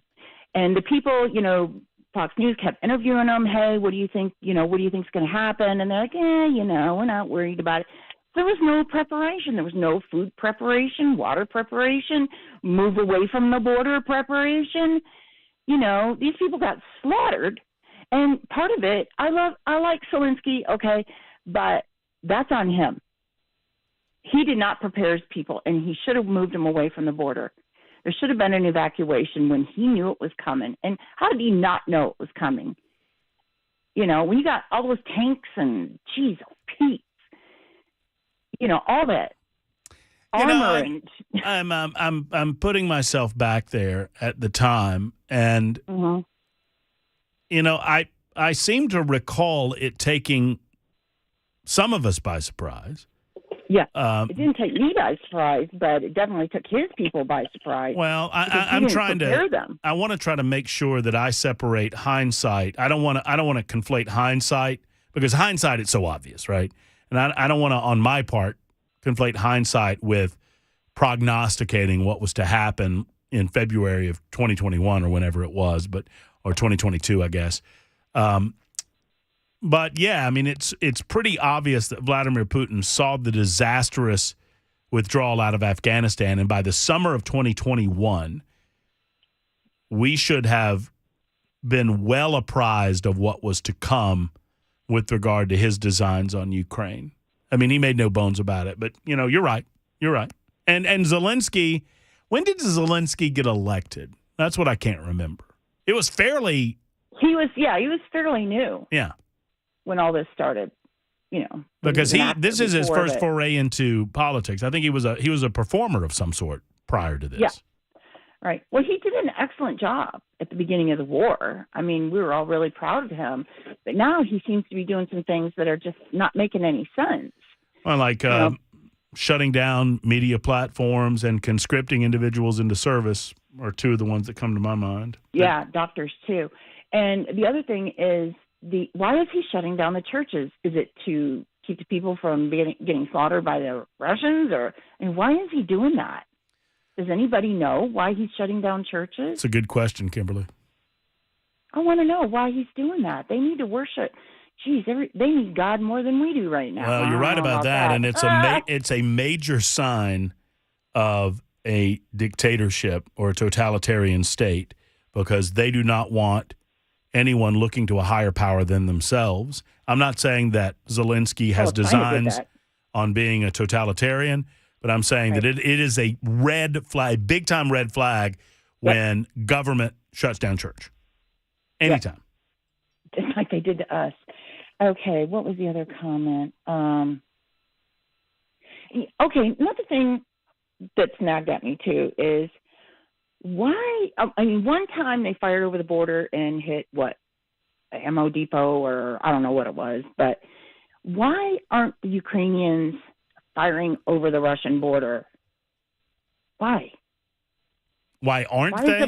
Why is the war just in Ukraine? Why have they not fired over the border into Russia? Well, it's I don't want to go back too far in history, but what comes to mind is this, Kimberly. It's the same reason why most of the fighting in the Civil War happened in the South, because that's the land we were fighting over. Right? That's the land they're fighting over. Right. The Ukrainians don't want Russian property or Russian land. The Ukrainians want to be left alone. The Russians want that land. Right, of course. So I don't know that it's in the Ukrainian interest to try to keep as much Russian sympathy on their side as they possibly can, even in the face of massive propaganda by the Putin administration, or the Putin regime, I should say. But that's the reason that comes to mind. They're fighting over Ukraine. They're not fighting over Russia. They took 14,000 children out of Ukraine, and some of them have been adopted into families into Russia. Yeah, that's a war crime too, by the way. Oh my God, it's horrifying. Well, I couldn't live with myself if someone took my children like that. It's sickening. He should, and we're not putting any pressure on Russia either to stop what they're doing, but I sure hope he comes over the border one day. Okay, the other thing is the lieutenant governor. Mm-hmm. Okay, I'm going to say something probably nobody's going to like, but I really don't care. I'm 63 and I really don't care what people think anymore. He has a reprobate mind. And what he did, what he said, was deviant about that young boy that was 17. That was just so inappropriate. A comment about a minor. And it just, the whole thing just kind of makes me sick. A lot of people feel the same way, Kimberly. I'm going to scoot. I've got a couple to get to. I appreciate your call. You make another one as soon as possible. Thank you so much. Stan is next in Nash. Hey, Stan, how are you? Hey, how you doing, Matt? I'm fabulous. Tip-top. Hope you are. Yeah. Hey, I just wanted to run something by you. Me and the wife was watching TV last night and flipping through Netflix, and Chappelle show was on. Some of the old Chappelle when he first started, on Comedy Central. And he did a 15-minute segment that answered a question to your 15-minute segment a few days ago. You was talking about out in California, they're trying to do their reparations out there. Mm-hmm. If you get a chance and can Google that, and you can never play any of it on your radio show, but it is hilarious. It was breaking news. They approved the reparations for California residents, and he did this whole big skit about it, about 15 minutes long. If you get a chance to watch it, it's actually pretty hilarious when they're talking about the stock market and what happens to the stock market if that happens. I'll check it out. I'm a big fan of Dave Chappelle, have been for a long time. Now, obviously, he's not for the faint of heart. He's rough in terms of the coarseness of his language, but he is a funny man. And the Dave Chappelle show was one of the funniest sitcoms, or the funniest 30 minutes of television that I had seen in a long, long time. So I'd be surprised if I hadn't seen it. The Black Klan guy is just classic. If you've never seen it, classic satire. And Black Bush is another one that's pretty good too. But I don't know that I've seen that one. I'll look it up. Yes, if you've not heard, California is moving forward with the process of offering San Francisco, California, moving forward with the process of offering reparations to their citizens. $5 million per. You have to have claimed African-American heritage or black heritage. I think they use both terms not so interchangeably. For at least the last 10 years, if I'm not mistaken, and you have to be a resident of the city or whatever. Now, forget the fact that they don't have any money. Forget the fact that their city is overrun with crime, drug use, homelessness. I mean, literally garbage and human feces strewn about the streets. There was a time when I very much was invested visiting San Francisco. You ever been out west? I've never been to San Francisco, but I have been to California a couple times. I've never been to California. As far as I always plan to go to California, and I get to the casinos in Las Vegas, and I get stopped there. I get waylaid there for some reason. Can't imagine why. Mac Moore, you ever been to California? Yeah, San Diego. It was great. Yeah? Very pretty. Yeah? You just around the tourist. When was this? I was like 14, 15, maybe 16. A while ago. You see any blight? No. I mean, it's just blight. I mean, I hear there's a lot of blight out there. I don't know. Bunch of blight. I saw in Los Angeles, like the Hollywood Boulevard area, awful. Was it? Truly bad, yeah. Right, because the blight gravitates to where the tourists are going to be because the tourists are, that equates to money. Yep. And so they gravitate there. I've heard that if you want to watch some of the more hilarious fights that you've ever seen in your life, go watch the competing. Like there's an area, I guess it's in front of the Chinese theater where they do the footprints and all of that, and that's where the star, the Walk of Fame originated. That there's a lot of characters that come out, right? Much like Times Square in New York. Yep. And if there are two of the same character, they beef. They can somehow, that sometimes devolves into fisticuffs. This is my corner, buddy. I mean, you can't have three Spider-Man out there. You're confusing the kids. So you got pointing to one another. That's right. I'll point to one another. I've never been. But I don't know. I mean, I guess as a tourist, you get to see what you want to see, and you just kind of overlook the rest of it. I don't know that I would want to go anymore. But San Francisco has decided that they want to pay $5 million per reparations-eligible resident for the residents of San Francisco. Now, California became a state. If my U.S. history, if I still got it, I think they became a state somewhere around 1850, and it was because of the California Gold Rush. The westward expansion was well ongoing, and individuals within California found enough gold that they very quickly made California a state so that the United States of America could reap some of the benefits of said gold. That's the reason that the San Francisco 49ers are the 49ers. It's the gold rush of 1849. I don't think California was a state by then, but very swiftly thereafter. And they became a free state. I believe I'm right. So California never engaged in slavery whatsoever.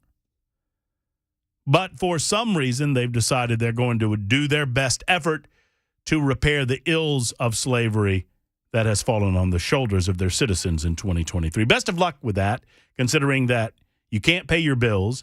You're consistently over budget. California is woefully underfunded. You have citizens and businesses leaving the state in droves, many of them coming to beautiful Tennessee, and welcome. Bring your money, not your politics. We'll see how it works out. Little social experiment on the part of San Francisco. And all of the social experiments they've done in the past, they've worked out just Jim Dandy. It's 1:52 on Super Talk.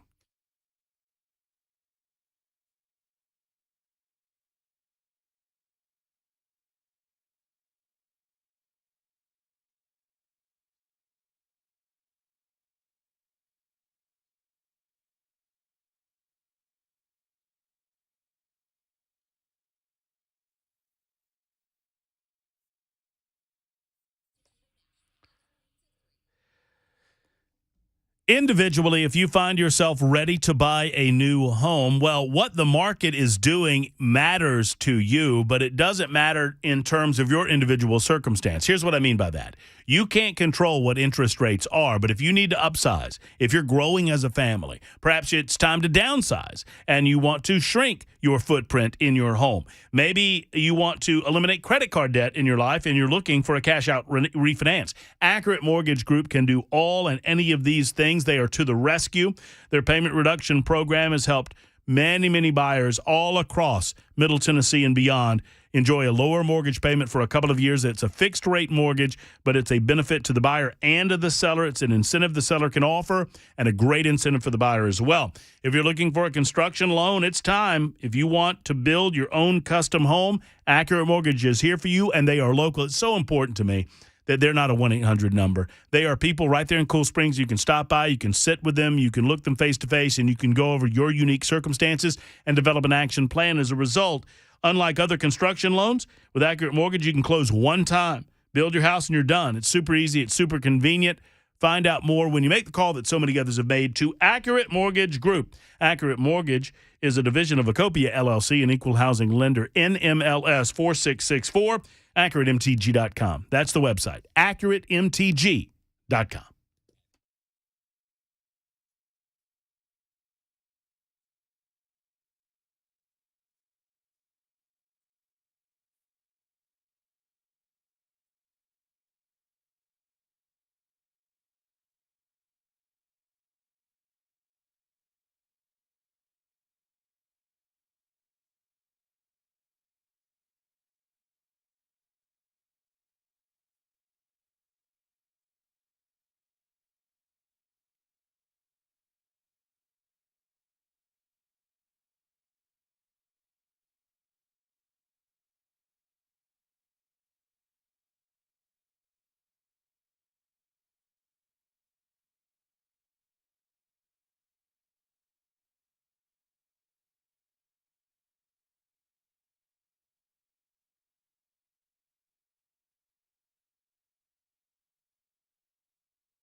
It's 2 o'clock. I'm Mac Morey with your top stories. Right now, 54 degrees in Nashville. Weather forecast coming up in just a few minutes.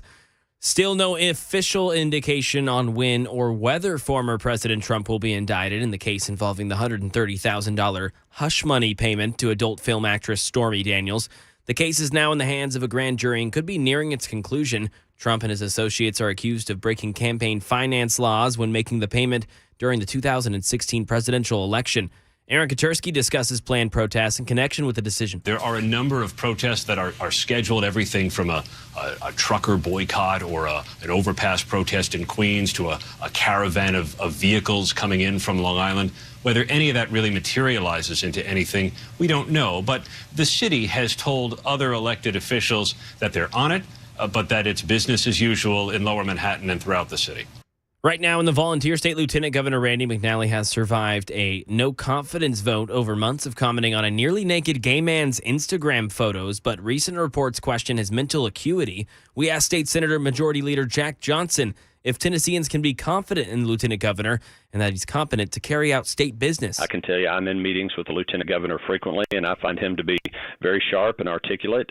He presides over the Senate when we're in floor sessions, so I personally do not have any concerns regarding his health at this juncture. But certainly, if something were to change in the future, we could have that conversation, but I don't see an issue at this point. Lieutenant Governor McNally requested the vote and afterward issued a statement expressing gratitude for the support of his caucus and that he's ready to get complete the important work of the General Assembly. And staying in Tennessee with a crime story, Fox 17 reports that a man was arrested yesterday for attacking a Nashville nurse. It was a 49-year-old man. He allegedly committed the crimes and did not respond to police when they arrived at TriStar Medical Center. According to officials, when one nurse notified people what had happened, they came in to find the victim on the floor with blood pouring out of the nurse's face. They found out he used the base plate for a thermometer, which is metal. 3 stitches were required. The suspect, Issa Abdallah, was taken into custody and charged with trespassing and aggravated assault with a deadly weapon. And that is the latest news. Weather's next. I'm Mac Morey, WTN News.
Hey, friends, Matt Murphy for the Dr. Gill Center for Back, Neck, and Chronic Pain Relief in Franklin. The Dr. Gill Center for over 3 decades now has been treating people just like you. If you have back pain, neck pain, knee pain, joint pain of any sort, and you're taking pills as a result, and if you're considering surgery, I want you to stop that consideration for just a moment and contact the Dr. Gill Center. Allow them into your lives. Here's the reason. They can alleviate that pain. They can help you with modern techniques and modern therapy and chiropractic care. And as a result, they can get you off the pain pills, and I know you don't want to be on those, and stop you from considering the surgery that can go awry for so many. So regardless of where the pain is or what your pain level might be, the Dr. Gill Center can help. They'll give you an examination, x-rays, and a complete findings in terms of setting up an appointment to get you back right again, and that's just $23. Your first trip to the Dr. Gill Center is $23 in 2023. It's a limited time offer. Give them a call at 615-882-4838. 882-4838. Ask about that special offer. And when you call, do me a favor and tell them Matt Murphy sent you to the Dr. Gill Center for Back, Neck, and Chronic Pain Relief in Franklin.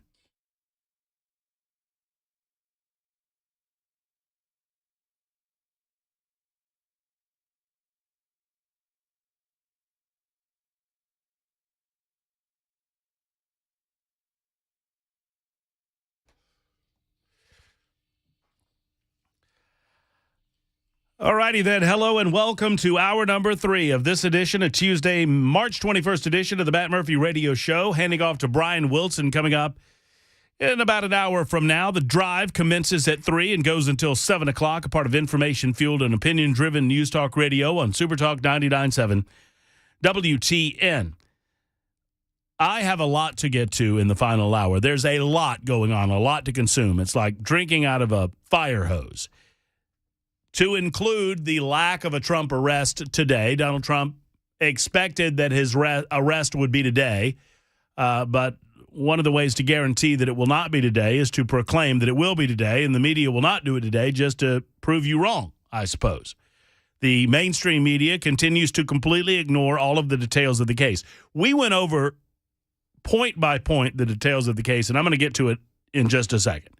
I'm going to get to Donald Trump and how he has responded to all of this on his social media platform, Truth Social. Hey, did you see that Trump was back on Facebook too?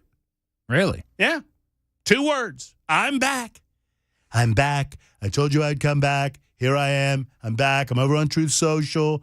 They said it couldn't be done. We've done it better than ever. Here I am. So Trump's back on Facebook, but mostly on Truth Social, and he had a few things to say about this investigation on Truth Social, and a few things to say about Ron DeSantis. Now, in the audio that Chris is going to play you, he doesn't say a lot about Ron DeSantis, but he does say a bit about Ron DeSantis in a companion post that I'm going to share with you. But before I get to that, gentlemen, I am dismayed at the lack of good reporting in the United States of America today. Mac Morey, I want you to listen up. Chris Weber, you too. I have searched 4, no less than 4 separate sources on this story, and I have yet to get my major question answered regarding the story. So I'm going to share a version of the story with you, and I'm going to see if your question and my question are the same question, and then I'm going to put Mac Morey on the case to see if he can find the answer to the question asked. Okay? Here's the story. This is Brevard County, Florida. By the way, I will never pass up an opportunity to tell you any story about Florida, monkeys, Waffle House, or nakedness. And there was a time about 6 years ago, and I'm not making this up, there was a story about a naked guy in a Waffle House with a monkey in Florida. And it was I'll never reach this high again. Yeah. I'm at Mount Everest. That's good. Brevard, is it Brevard? I'm going to go with Brevard. Sure. Brevard or Brevard? Is it Brevard? Brevard. I don't know. Whatever you want to say. A fine county in Florida, 26-year-old Florida woman in custody after she allegedly pulled a gun on a McDonald's employee over a missing menu item. According to News 2, Quave Young, 26, drove up to the speaker to order food, but was told that her order could not be completed because one of the items she ordered was not on the menu. After the McDonald's employee told her that the food could not be completed, Young reportedly pulled up to the drive-thru window and demanded that her order be taken.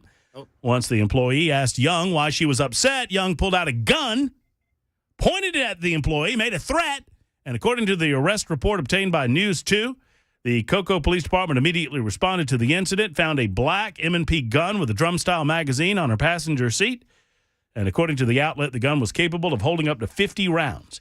Young was arrested, facing several charges, including aggravated assault with a deadly weapon, open carrying of a firearm, and driving with a suspended license. Now, before you say anything, I'm going to read you from a different source. Okay. Same story. Okay.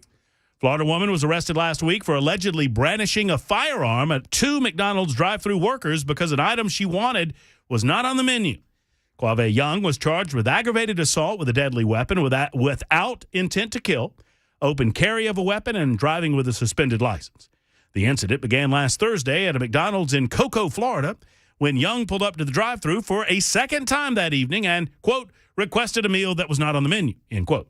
The worker told Young that the menu item wasn't available and asked her, quote, why you mad, end quote.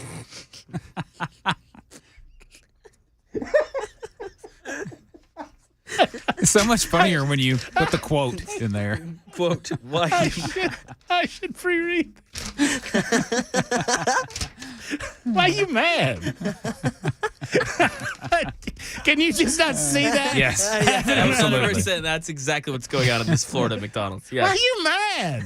Prompting Young to brandish a black handgun and say that she'll, quote, push her bleep back. Okay, now I have a second question about because I want to know what that bleep is. Young was booked into jail, combined $7,500 bond in the early hours of Friday morning, released on Saturday. Court records did not list an attorney. Gentlemen, what is my question? I think it's very obvious. It's pretty obvious. And I'll let you go ahead, Mac, to see if we're thinking the same thing. What's the question?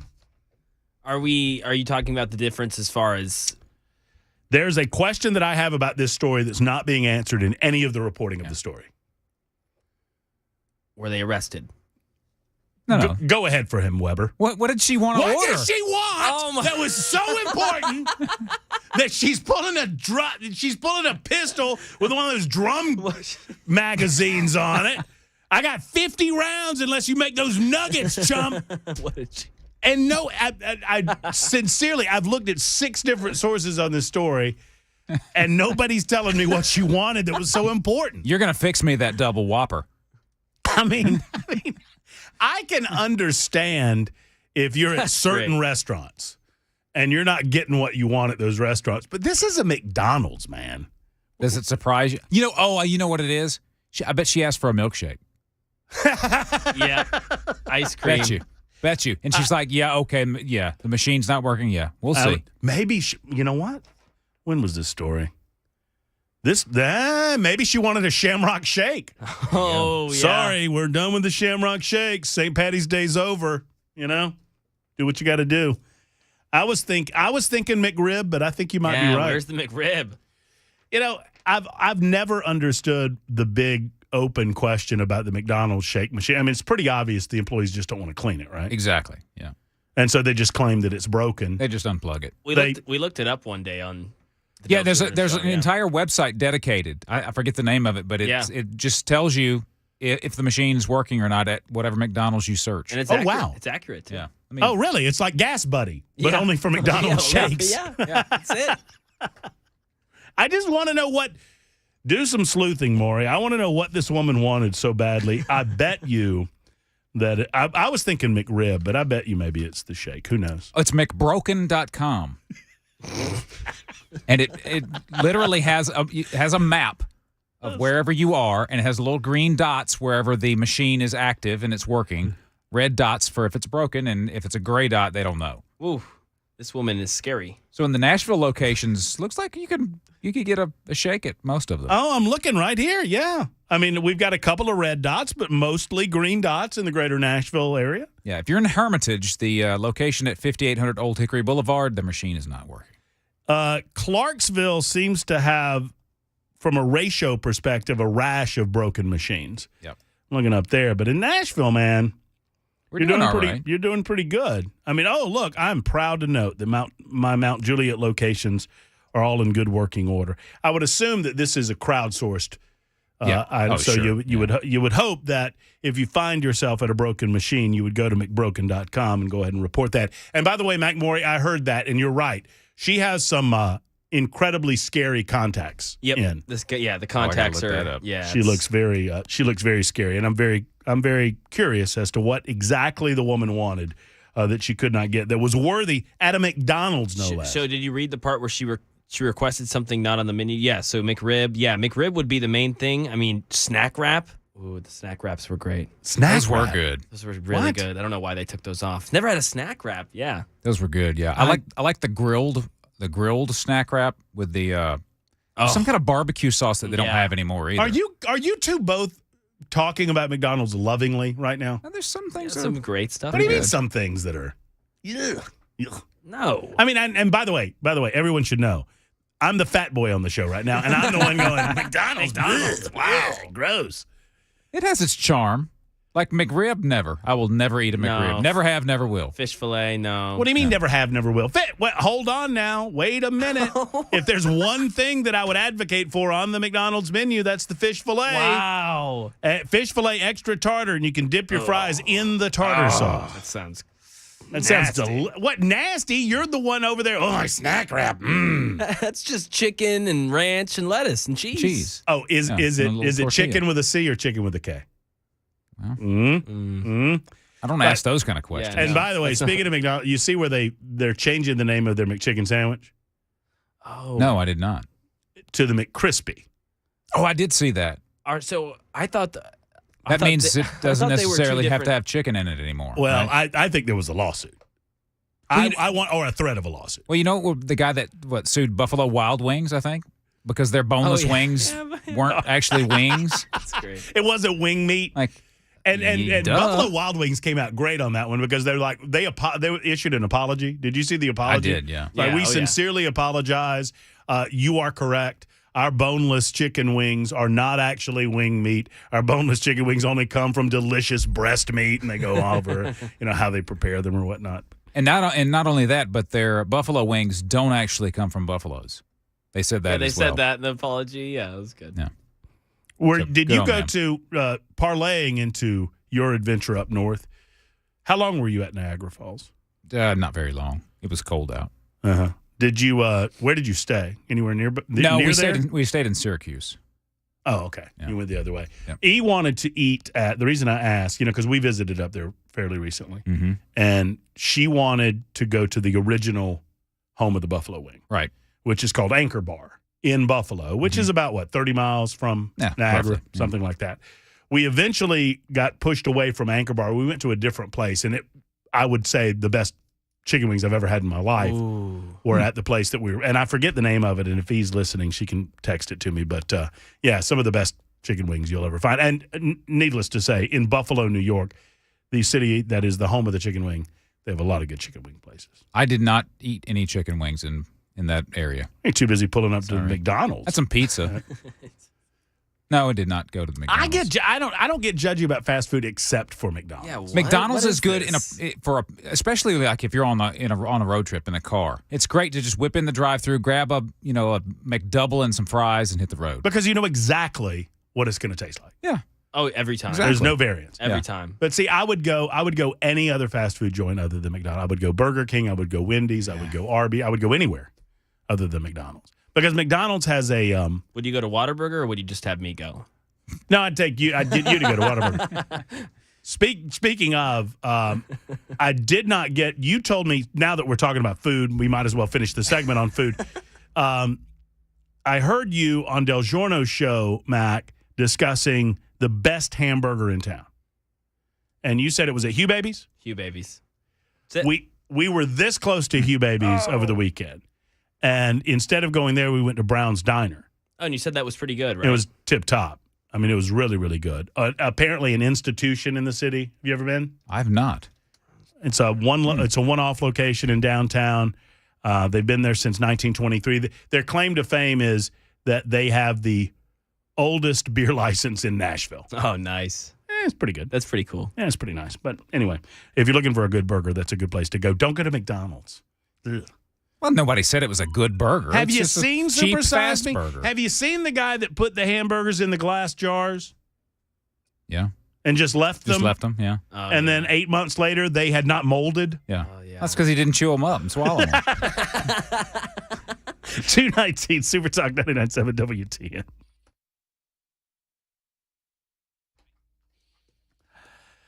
There's only one choice when it comes to painting your house in the city of Nashville and every surrounding community. If you're within the sound of my voice, Jeremy Reeves wants you to know he'll come to you and he'll paint your house, and he'll paint it as good as it can be painted. I've seen it with my own eyes. I've watched them paint my own home. It's Matt Murphy for Nashville Painting Company, and I knew Jeremy when he was back in Birmingham.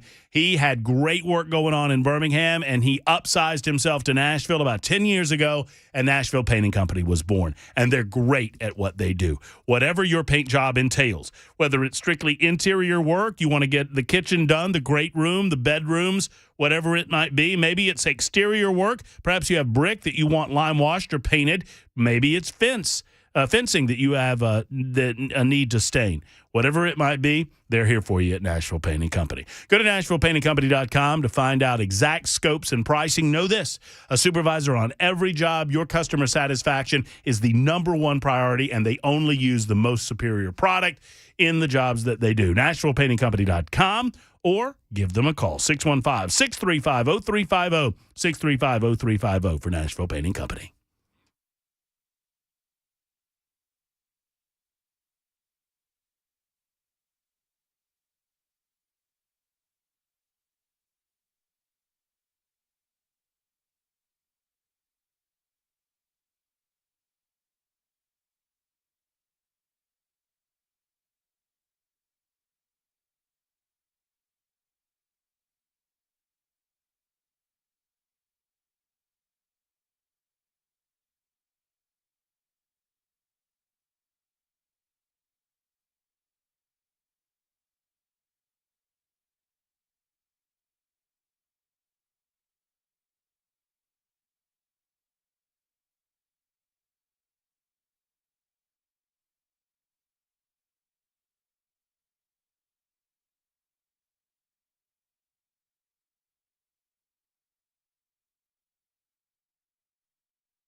President Biden establishing new national monuments in Nevada and Texas, plus a man in Tennessee committing fraud on a gambling platform. That and more at 2:30 right here. Super Talk 99.7 WTN. Also, I'll fill in the gaps. The news that McMurray will not tell you: 19.35% of the McDonald's shake machines are broken in Dallas, Texas. Almost 20%. Wow. Unacceptable. A travesty. Roughly 10% of all McDonald's shake machines are broken, not nationwide, but worldwide. Jeez. I know. I know.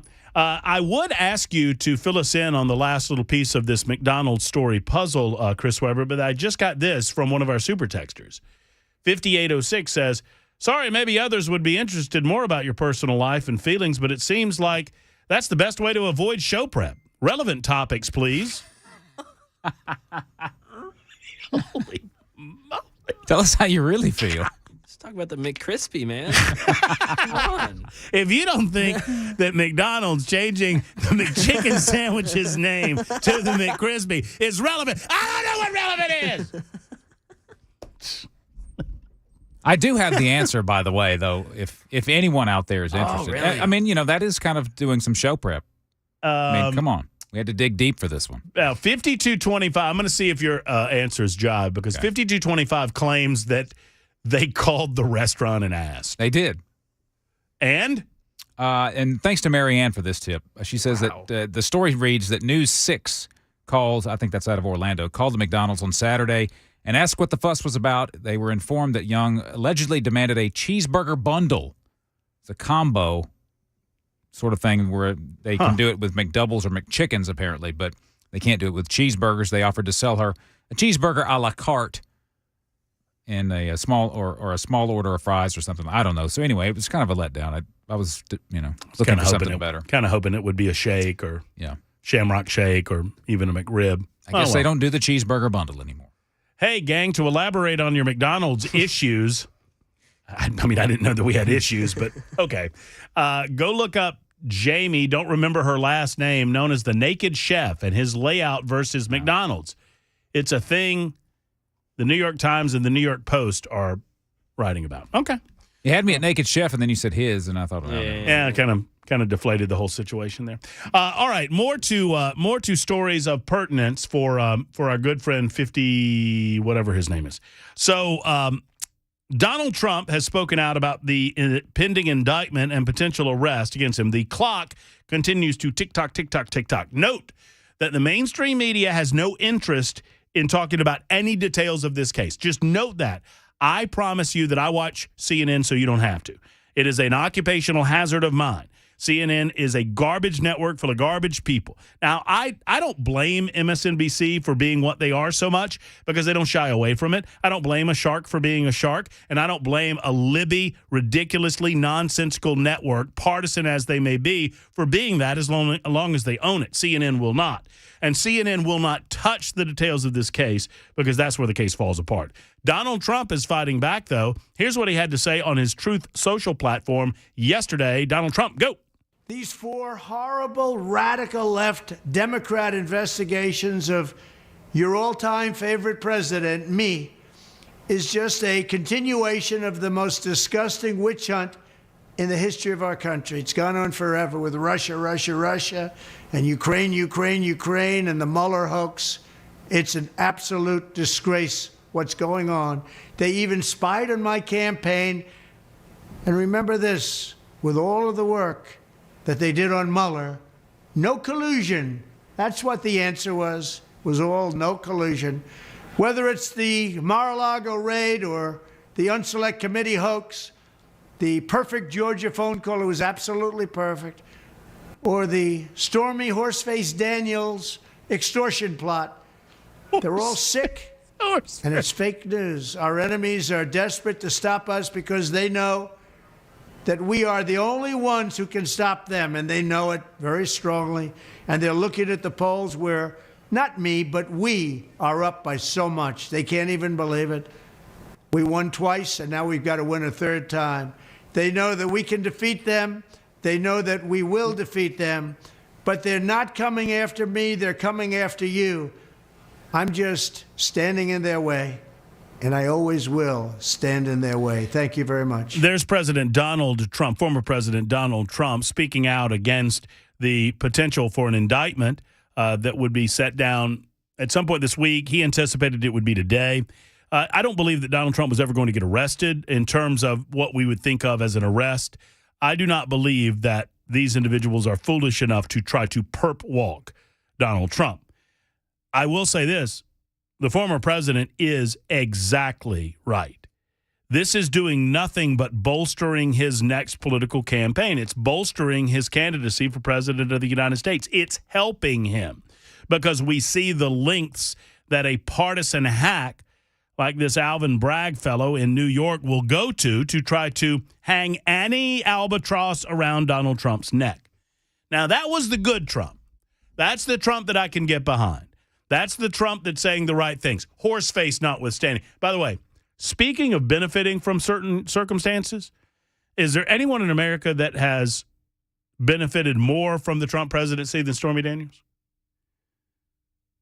I mean, I understand she lost her defamation case against the former president.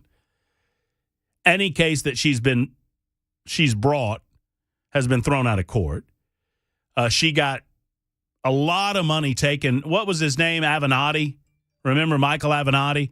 A lot of money taken from Stormy in that regard.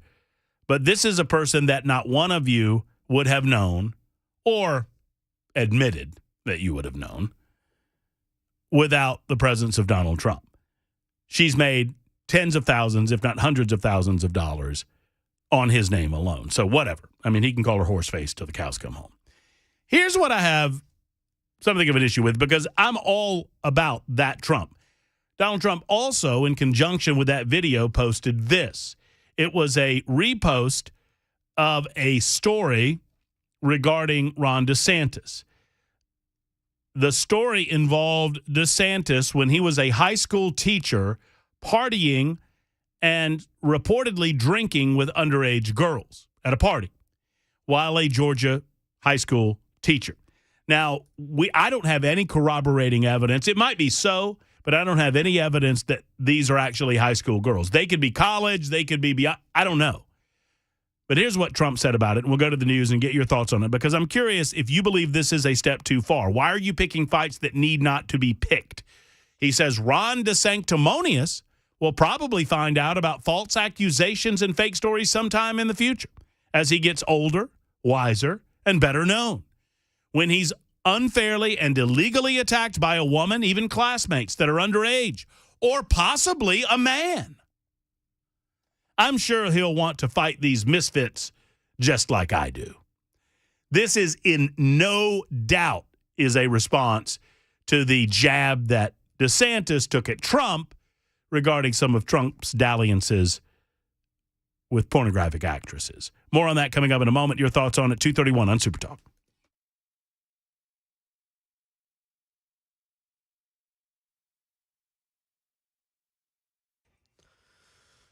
2:32, I'm Mac Maury with your top stories. Right now, about 54 degrees in Nashville. A little cloudy. Chance of some light showers here this afternoon headed into this evening. Got a weather forecast coming up just a couple minutes away.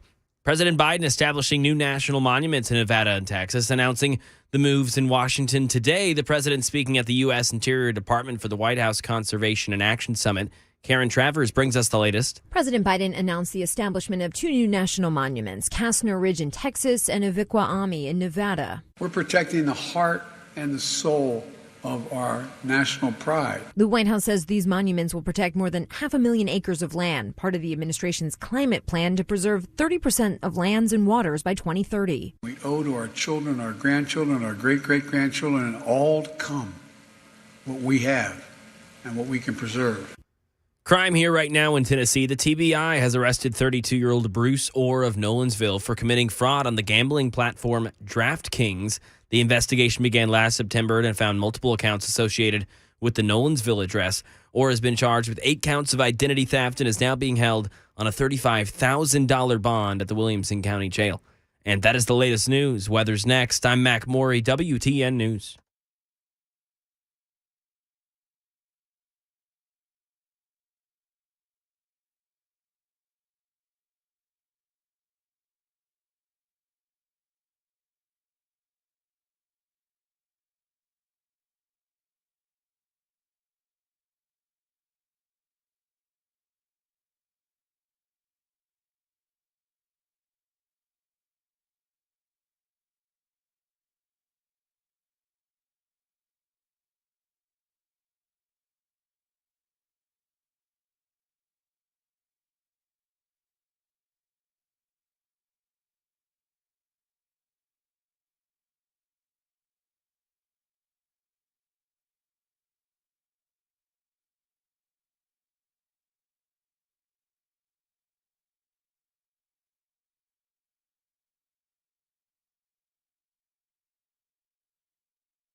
Hi, I'm Paul Winkler. You often hear me talk about diversification in the investing process, but how do we diversify? Well, we look for things that move in dissimilar fashion historically. Some of those market areas might be really small companies or really large companies, or very growth-oriented companies or value-oriented companies. And one of the things that we find is that when we diversify between these various segments, we can reduce the volatility of the portfolio because they don't move in tandem with each other historically.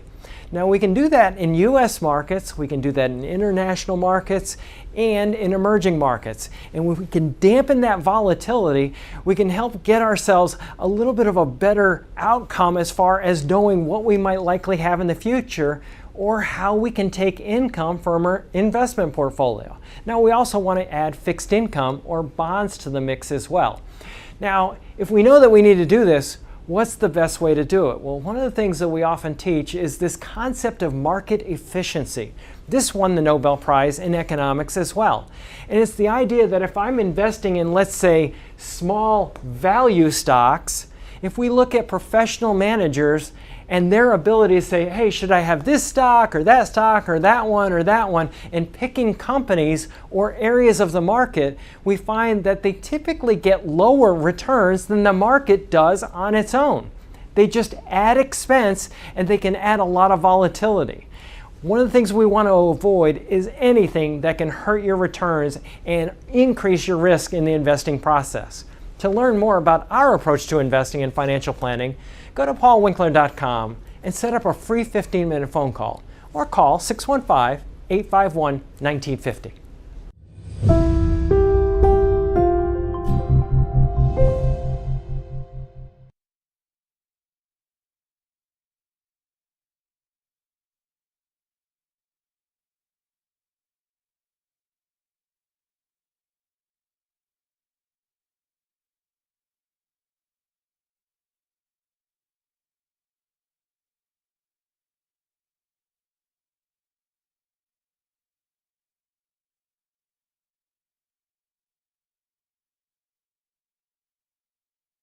Super Talk 99.7 WTN. Matt Murphy for a few more moments. Brian Wilson coming up at 3 o'clock with The Drive. And we're set to crank it up all over again at 12 noon tomorrow. 2:38 right now. I'm getting a report. This is, I'll tell you what, I want to do it this way because I got something from the super text line, and they did include a screenshot from the Grundy County school system. Just see what you can see, McMaury, about Grundy County and about a potential threat over there. I don't want to freak anybody out, but we're getting some reports. Grundy is right outside of our, I guess we get there. It's right on the edge of our listening area. Down near Tullahoma and Manchester, right out on the other side of the interstate from there, yeah. Well, there you go, yeah. So, I'm just getting some report, and once again, I don't want to freak anyone out, but there's a report of a potential threat in which schools have been locked down. And I'm looking at the screenshot. The reason that I'm repeating this is I'm looking at the screenshot from 1:59 today, and then from 2:26, a screenshot saying that they're working in conjunction with the sheriff's department. So apparently there is some sort of threat assessment going on right there in Grundy County. Yeah, this is 20 minutes ago from Local 3 News.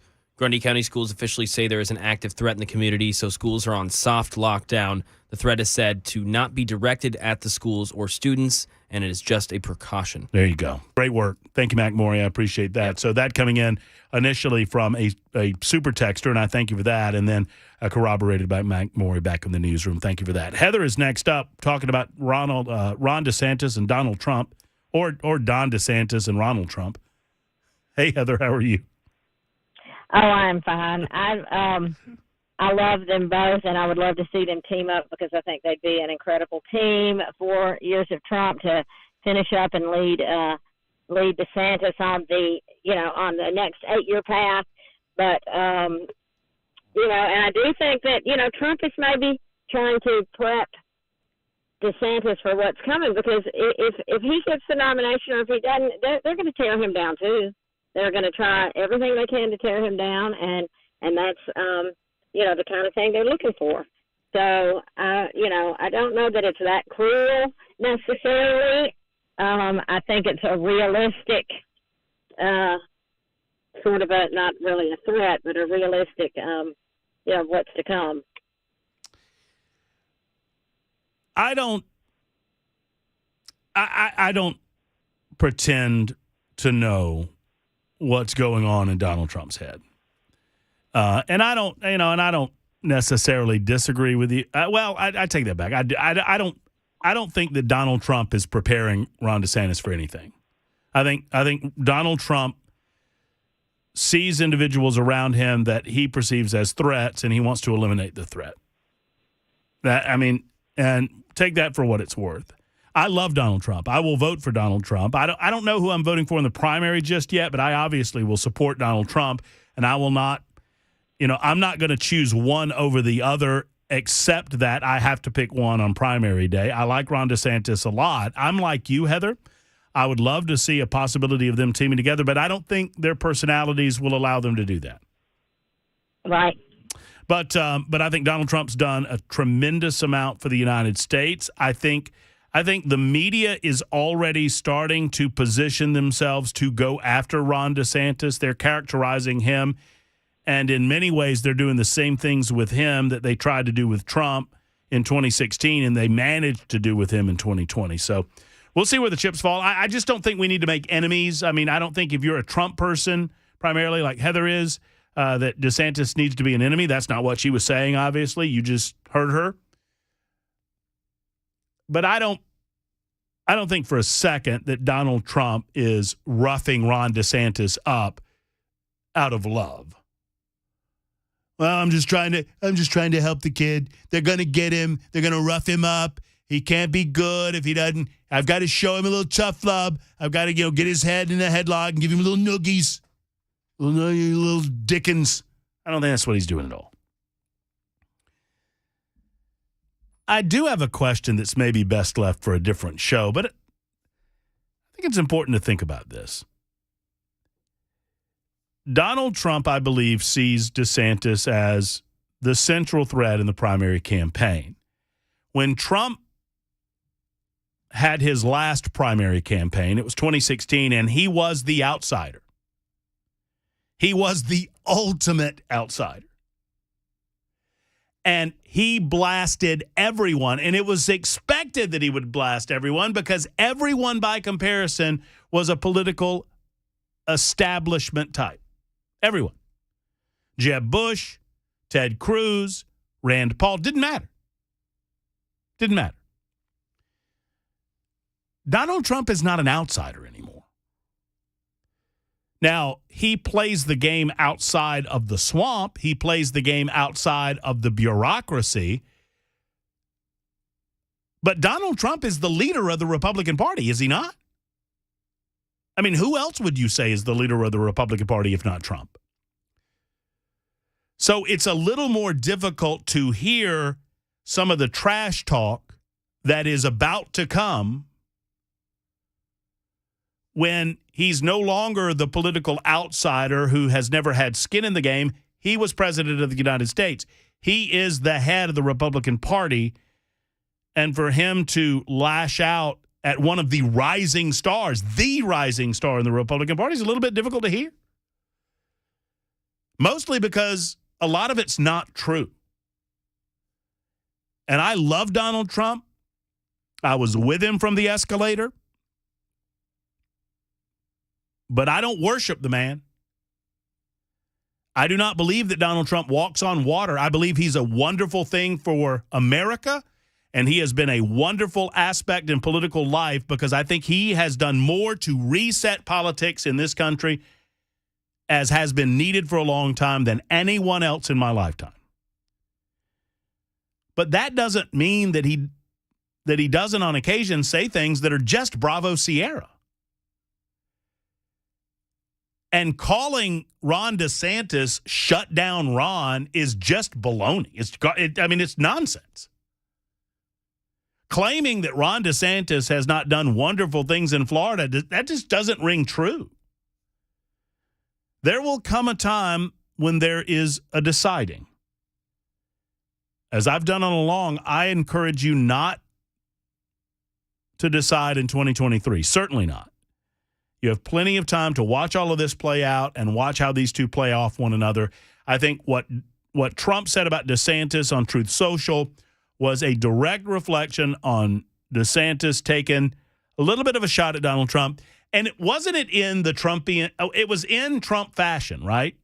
If you missed it, and I think I could pull it up here if I have time, Ron DeSantis was asked about the indictment against Donald Trump.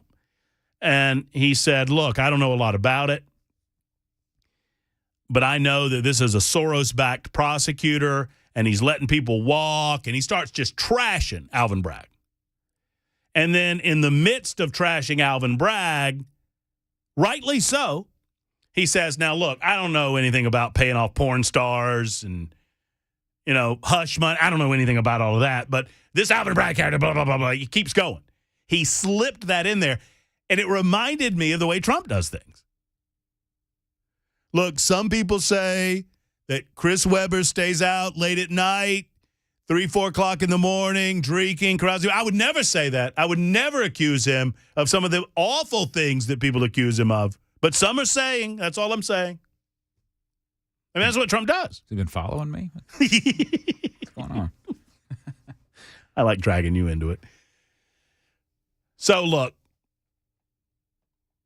Bill writes in and says, just stay away from Stormy Daniels if you're going to run for president. That is, I think that's good advice whether you run for president or not, Bill.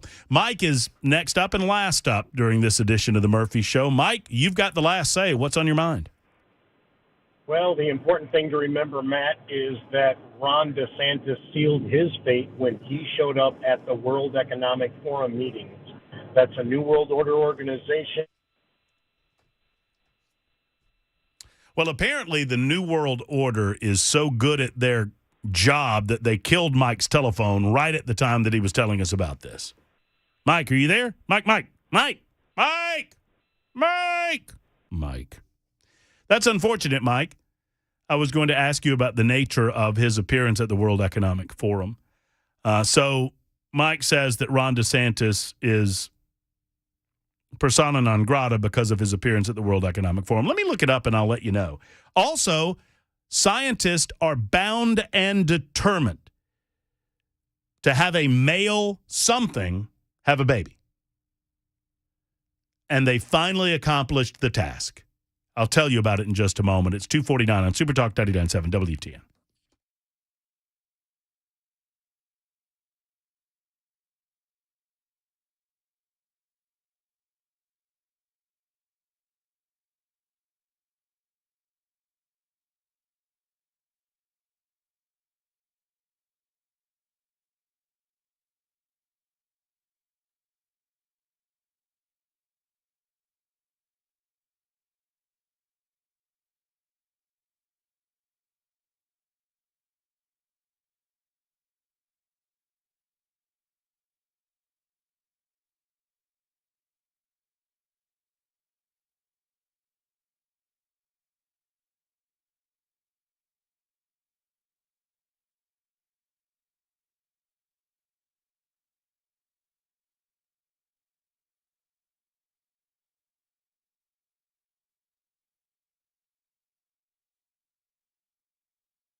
Leaders Xi Jinping and Vladimir Putin still meeting and discussing different matters relating to Ukraine and the war there.